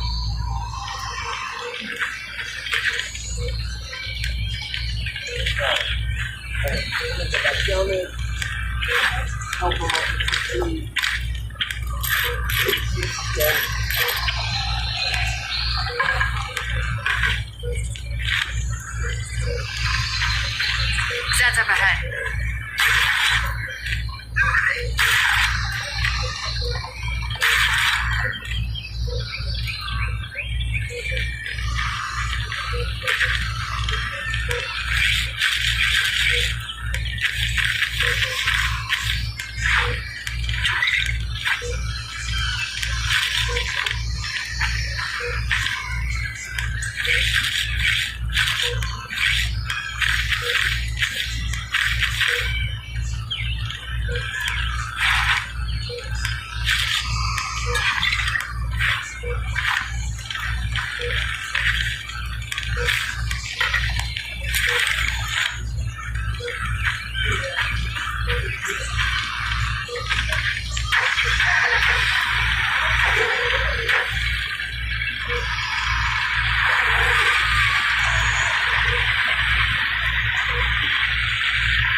Lily!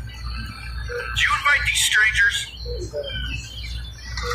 Good. You made it. That one doesn't look so good. Name's Ed. Pleased to meet you. Please. We'll see to those. God damn it! We got enough trouble without bringing in another freeloader to use up all our medicine. Real nice, Alan. I offered them shelter. I'm letting them in. Us freeloaders have to stick together. Girl's got the common sense God gave a tree stump. You're worse than your brother. Come on. I'll give you the nickel tour.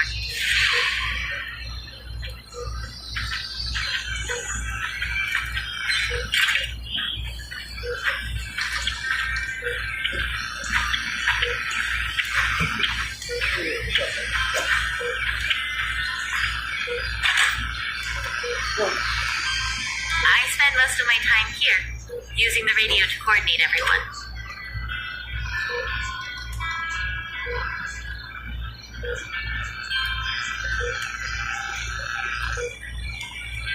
Next up's the kitchen. Sam's our unofficial in-house chef, but, well, there's only so much anybody can do with canned soup and pork rinds. Seriously, though, rule number 1, all the food stays in here and it stays sealed. You wouldn't believe how fast rats get into things otherwise. We learned that one the hard way.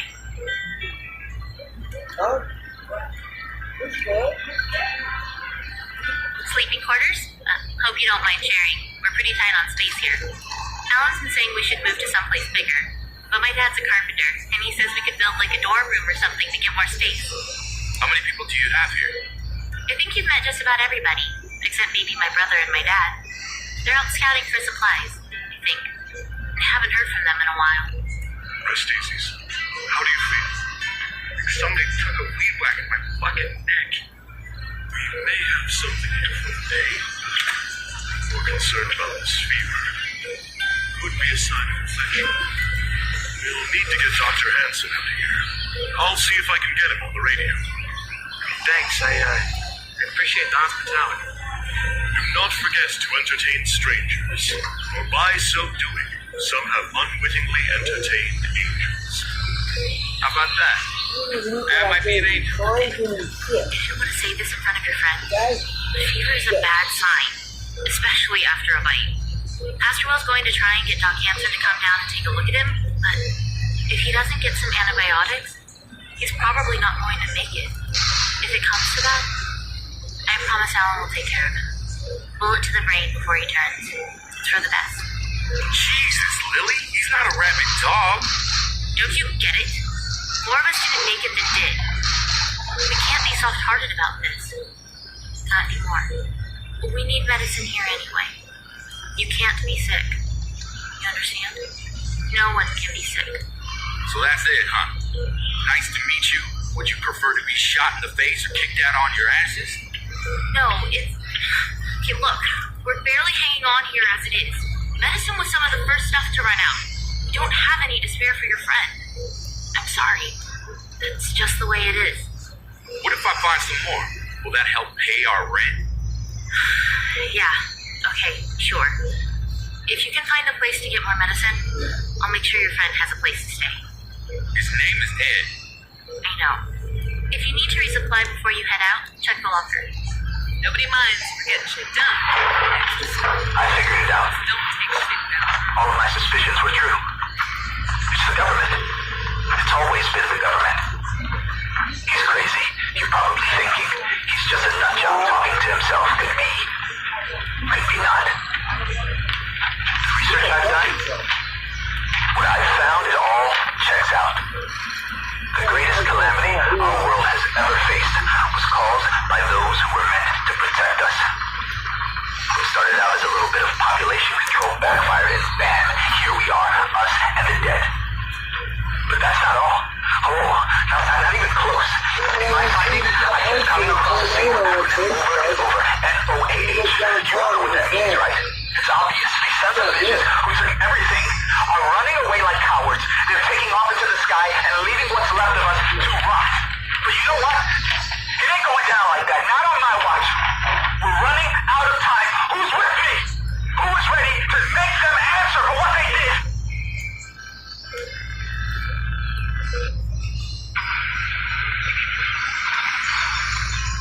deadly virus outbreak is sweeping across the globe, leaving a trail of chaos and fear in its wake. This virus, which some are calling the resurgence virus, has brought about a wave of panic and confusion. Authorities are struggling to maintain control as cases of infected individuals rise. The number of casualties is rising by the hour, leaving communities devastated and mourning. Loved ones are forced to confront the unimaginable reality of watching their friends and family members succumb to this virus.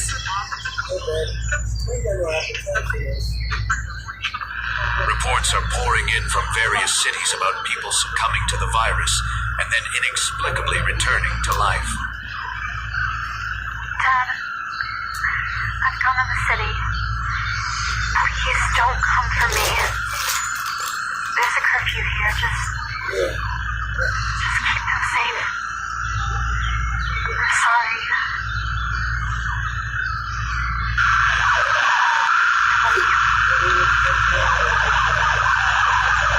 I'm here on the streets of LA. Bustling neighborhoods are now deserted, the eerie silence interrupted only by the moans of the infected. Residents are barricading themselves in their homes, unsure of who they can trust. Indicate that the CDC is working around the clock to contain the outbreak. They're advising citizens to stay indoors, avoid any contact with the infected, and report any sightings to the authorities immediately. The infection is spreading rapidly, overwhelming hospitals and emergency services. Hospitals are now overwhelmed, and makeshift treatment centers are being set up to accommodate the growing number of patients. Good evening, I'm James Baker, and welcome to this special report on the ongoing resurgence virus outbreak. Tonight, we focus on a vulnerable population that's at the forefront of this crisis, the homeless community in Los Angeles. The homeless population, already facing numerous challenges, now finds itself in the crosshairs of the virus's deadly spread. In a heart-wrenching twist, the very individuals society often overlooks are now bearing the brunt of this pandemic. I'm here on the streets of Los Angeles, where the homeless population is grappling with the devastating impact of the resurgence virus. Overcrowded shelters, lack of access to sanitation facilities, and limited healthcare options have created a perfect storm for the virus's rapid transmission. As we've seen, the virus doesn't discriminate, and the homeless population, lacking the resources to protect themselves, faces an Get off over here. Why did I take over not that I didn't want it, it's way out of my way from where I usually stay at. Advocacy groups and local organizations are stepping up to provide support. The scale of the challenge is immense. Outreach teams are working tirelessly to provide information, hygiene kits, and medical assistance to those in need. Authorities are working to establish safe spaces for the homeless to isolate themselves and receive medical attention if necessary. These efforts are crucial not only for the well-being of the homeless, but also for containing the virus's spread within the broader community. But the road ahead is difficult. Many homeless individuals suffer from underlying health conditions, which puts them at a higher risk of severe illness, even death. A lack of access to regular health care exacerbates this vulnerability. The situation also highlights the systemic issues that have contributed to the homelessness crisis in Los Angeles and beyond. Addressing homelessness isn't just about providing temporary relief. It's about creating lasting solutions that ensure everyone has access to safe housing and health care. Despite the challenges, the homeless community is showing incredible resilience. Mutual aid networks are forming, with homeless individuals looking out for one another and sharing resources. As we confront this crisis, it's a stark reminder that we're all interconnected. The well-being of one group directly impacts the well-being of society as a whole. The homeless crisis has magnified this truth, reminding us of our shared humanity. Thank you for joining us for this special report on the homeless community's plight in the face of the resurgence virus outbreak. Let's continue to work together to find solutions that protect the most vulnerable among us. From all of us here, stay safe and remember that our collective actions can make a difference. Good night. With hospitals compromised, it's crucial to know where you can find safety and support. The Centers for Disease Control and Prevention, the CDC, has outlined guidelines for secure locations during a zombie apocalypse. The CDC recommends seeking refuge in locations that are easily defensible and well stocked with essentials. Look for areas with limited entry points, strong barriers, and ample supplies of food, water, and medical provisions. Avoid densely populated places that can attract hordes of zombies. According to the CDC guidelines, safe zones include military bases, equipped with trained personnel, weapons, and fortified perimeters. Military bases offer a strong line of defense against the undead threat. Rural retreats. Remote cabins, farms, or isolated communities can provide safety away from urban centers and the masses of infected. Prisons. With secure walls and facilities, prisons can serve as viable safe zones. Just be cautious of any remaining inmates. Underground facilities.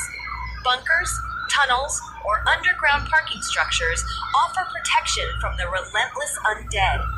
High grounds, mountains, hills, or elevated areas are harder for zombies to access and provide a strategic vantage point. The key to survival is adaptability and resourcefulness. The situation can change rapidly, so always stay informed through emergency broadcasts like this one. Keep your communication devices charged, travel in groups, and conserve your resources. If you're in need of assistance or have valuable information to share, call the helpline at We're in This Together, and your safety is our top priority. Stay vigilant, stay strong, and stay alive. This has been your emergency broadcast, bringing you news in the face of adversity. Until next time, stay safe and stay tuned. Not hold them off. Operator of the safe zone. We're under attack. I repeat, we're under attack. This is the moment that we need help. We knew this was going to happen. Now we're ready, open than ever. People in that moment will define us forever. If anyone can hear us, please, we need you. Our hearts go out to the brave ones taking a stand.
It's gonna be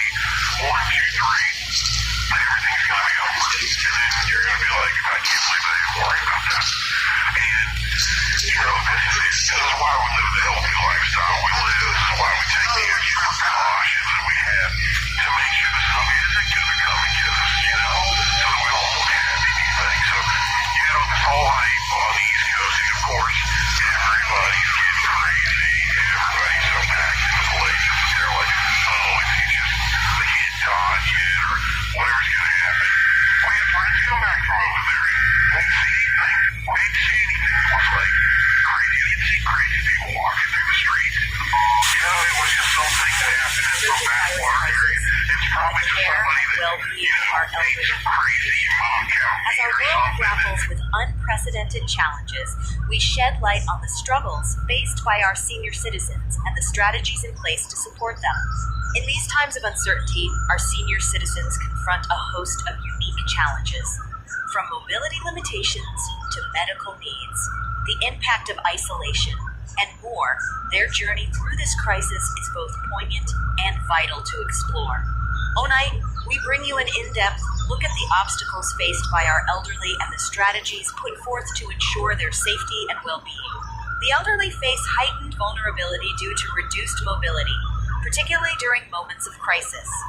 Navigating hazardous terrain in the presence of a resurgent virus can be treacherous. With healthcare systems strained to their limits, many seniors struggle to access essential medical care and medications. Their health is on the line as they contend with limited resources.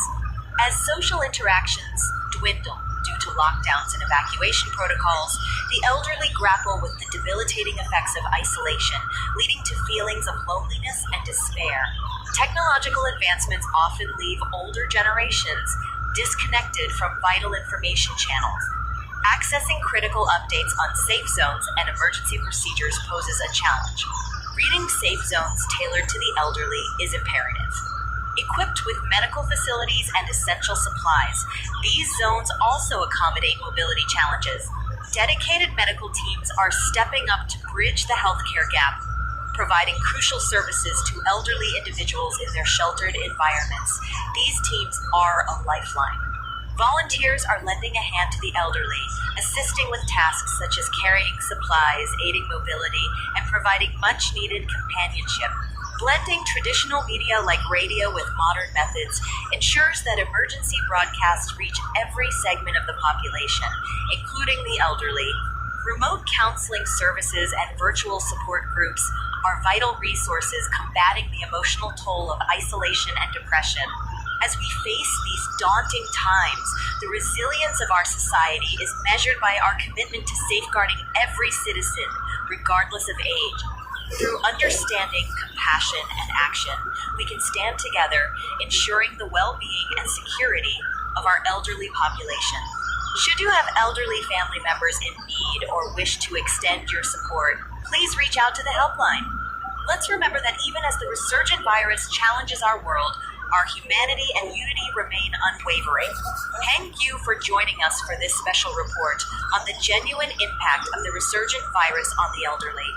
In these trying times, our collective empathy and determination make all the difference. Stay informed, stay connected, and most importantly, stay safe.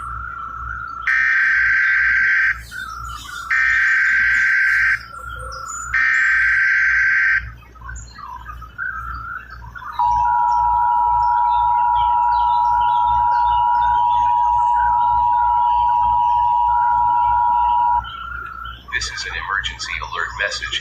This is not a test. This warning is for the following area. States located on the east coast of the United States and surrounding areas. A viral outbreak has occurred. It is highly contagious and lethal. Please stay in your homes and do not panic. If you come into contact with violent mobs.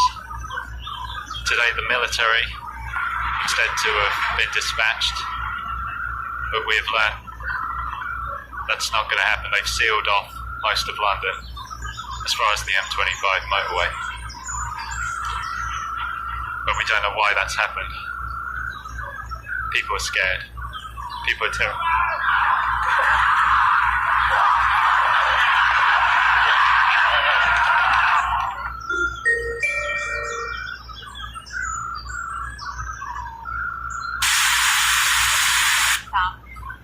Ma non tutti ci sono riusciti. Alcune persone si sono dirette verso sud, tentando così provocando così numerose code sulle autostrade.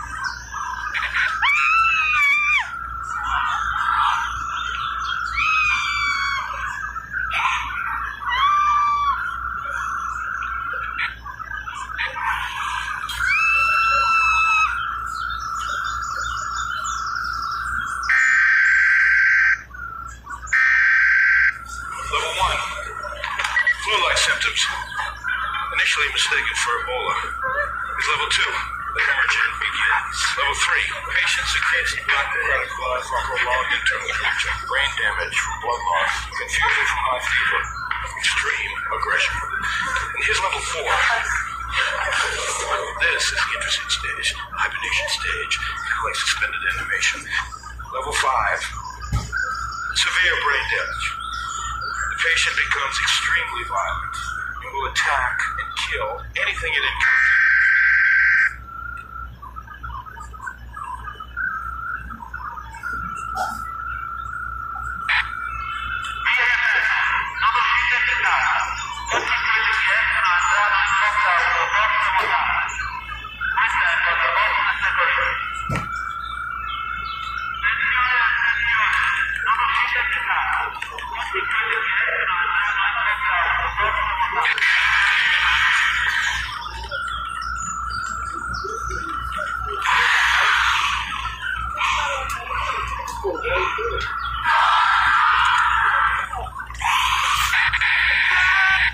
The Italian Prime Minister has strongly denied the validity of the footage and called it a shameful attempt to undermine the government.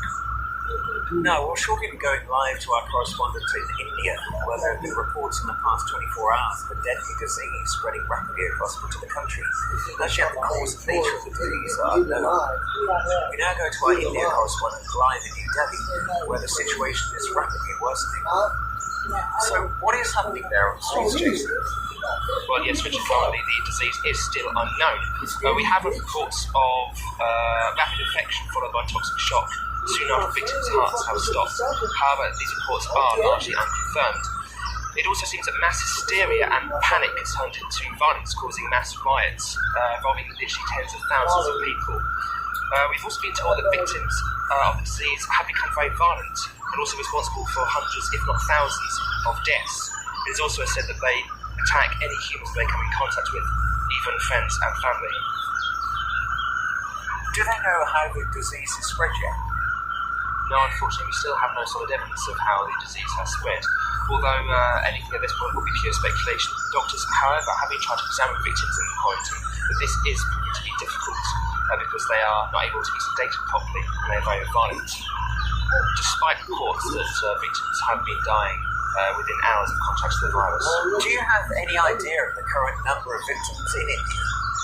Have the Indian government released any of that information yet?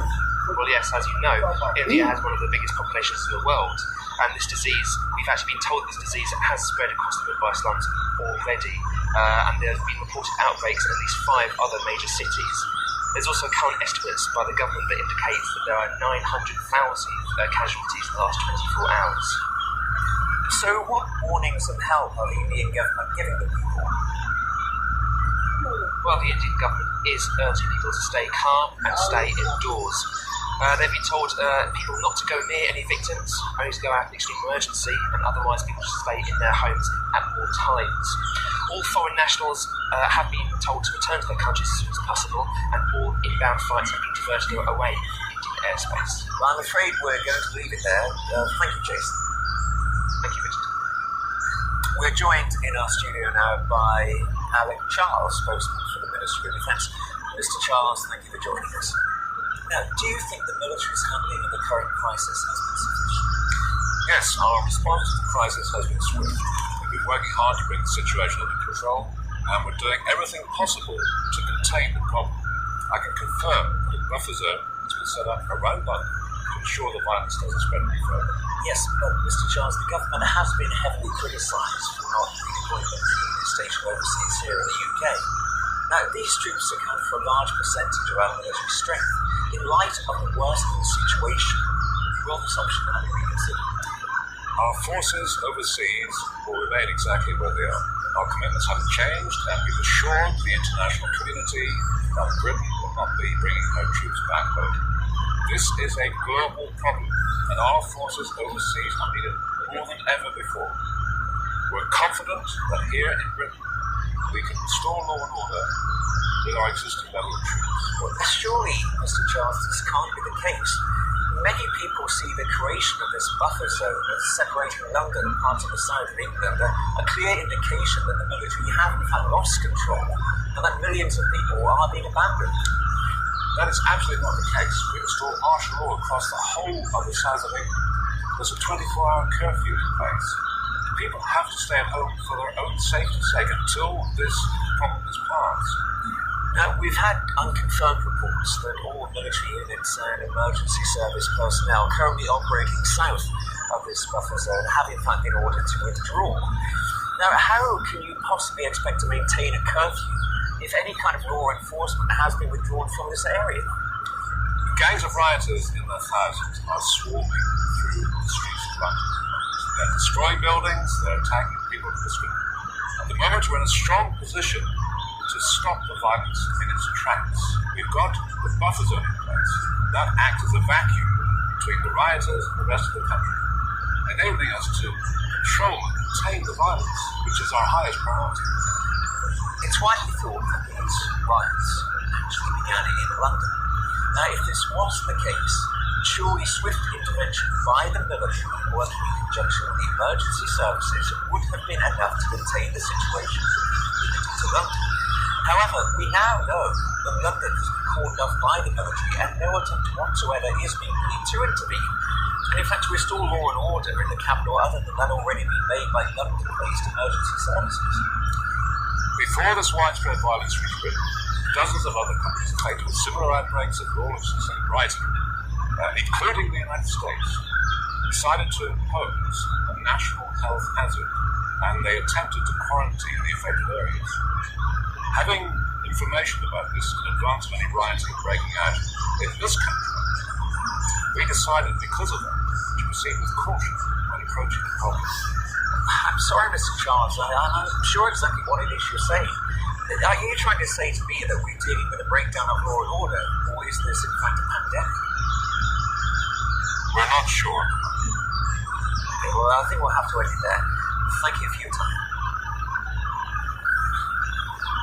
I'm told we're now going live to our military correspondent. I'm just outside the town of Sandy in Bedfordshire. Sandy has a population of about 12,000 people. About 4 hours ago, the army moved into the town, including the troop I'm currently attached to, in order to aid the police in this evacuation. Well, what's happening there now? Has the evacuation been successful? Well, as you can see, the town's directly behind me. The military have left the town and withdrawn to one of the outlying hills, so it appears as though the evacuation has been abandoned. Do you know why? Are those gunshots we can hear in the background? Yes, we've been hearing sporadic gunfire for the past 20 minutes, so it seems as though the pandemic has reached us here, and the military are engaging those affected. Victoria, do you think the military will be able to contain the situation? Well, as I said earlier, the population here is 12,000. The military detachment assigned to the town is 50 or 60 soldiers, most of which we lost contact with at this stage, so it doesn't look good. We're now deep inside the buffer zone, which is a huge blow to the army's efforts to stop the spread of the virus.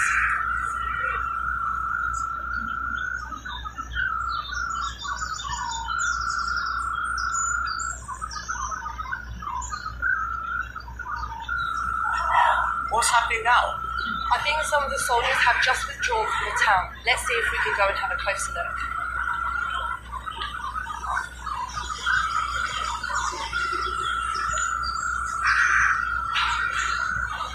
I think they're down here. Just need to get closer.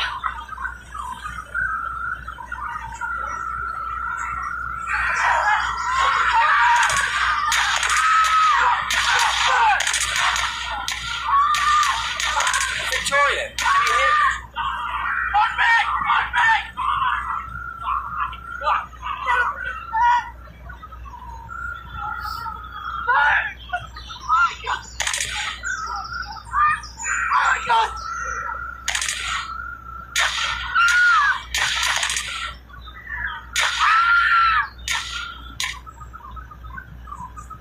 Well, it appears we've lost contact with our military correspondent. We'll try and pick that one up again later, just to see how the evacuation is going on. We apologise for any infection also includes episodes of screaming and bleeding of the eyes.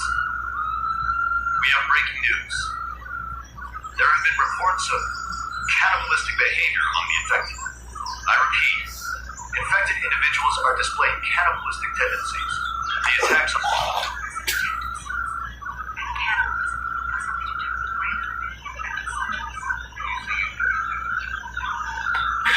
buffer zones. Anyone infected with this virus will attack those unaffected on sight. I can only urge members of the public to stay in their homes and avoid contact with anyone you suspect carrying this virus. At this point, we do believe the only method of contraction is through direct contact with an infected individual. Many of those patients admitted to the hospitals or who have reported to evacuation centers have been carrying terrible injuries, the most common being bite marks and deep lacerations. So at this point, we believe the virus is spread through either the blood or saliva of the affected. We seem to have lost it. I'm sure you would have found that announcement as shocking and unbelievable as I did. The events we have witnessed within the last few hours seem undeniable.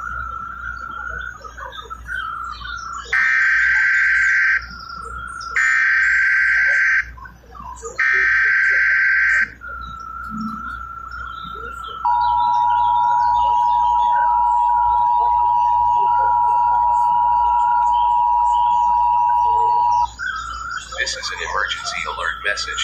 This is not a test. This warning is for the following area. States located on the east coast of the United States and surrounding areas. A viral outbreak has occurred. It is highly contagious and lethal. Please stay in your homes and do not panic. If you come into contact with a sick individual, please call the Centers for Disease Control immediately and quarantine individuals who present symptoms. Symptoms include but are not limited to seizures, convulsing, cold skin, sweating, anger, violent outbursts, extreme hunger, and bleeding from the eyes, nose, mouth, and ears. This is not a test. We are getting reports from all over the country that the recently deceased are rising up. These undead are attacking anything living, which is rapidly swelling their numbers. Advice from the police is to stay inside, lock all doors and windows, call 999, and stay as quiet as possible. If caught out in the open, run. Do not walk, because they are much faster than they first appear. Do not confront them, because any bite or open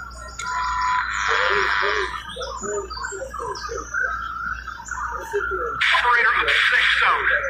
Under attack. I repeat, we're under attack. This is the moment that you come forward.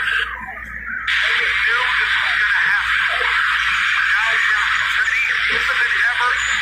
Equal. And that moment will find us forever. If anyone can hear us, please, we need you. Hearts go out to the brave ones taking a stand.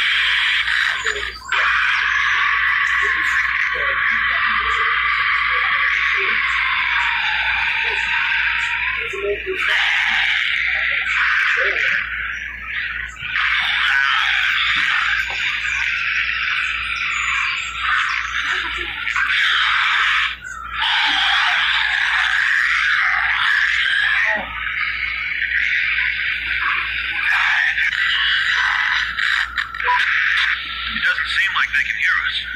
Maybe they're not listening at all. If we want to get to the source of that transmission, we'll have to go beyond our closest neighborhood.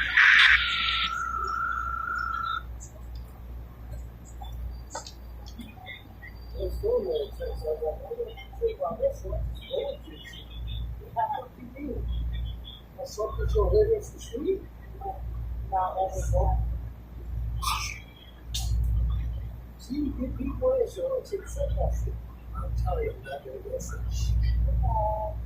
terrible.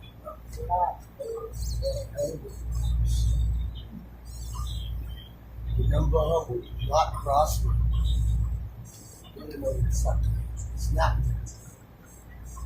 This is bad. Not for me.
can't fucking sleep.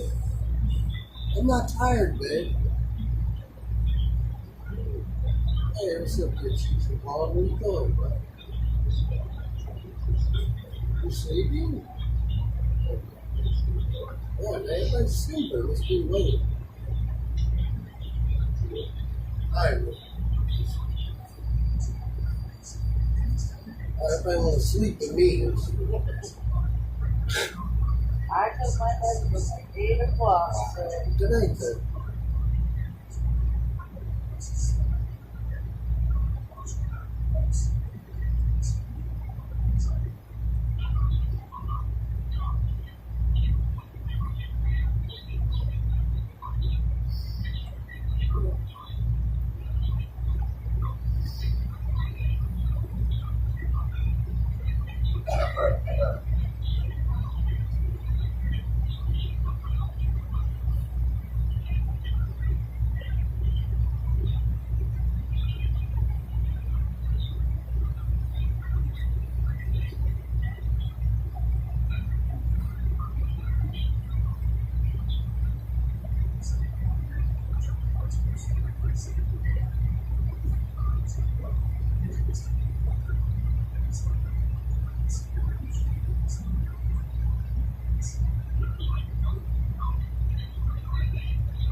Here I've got a big billionaire spokesperson named Angie Tate. Him and his brother got arrested, I guess, for many different counts of sex trafficking minors. So I made video memes on him, LOL.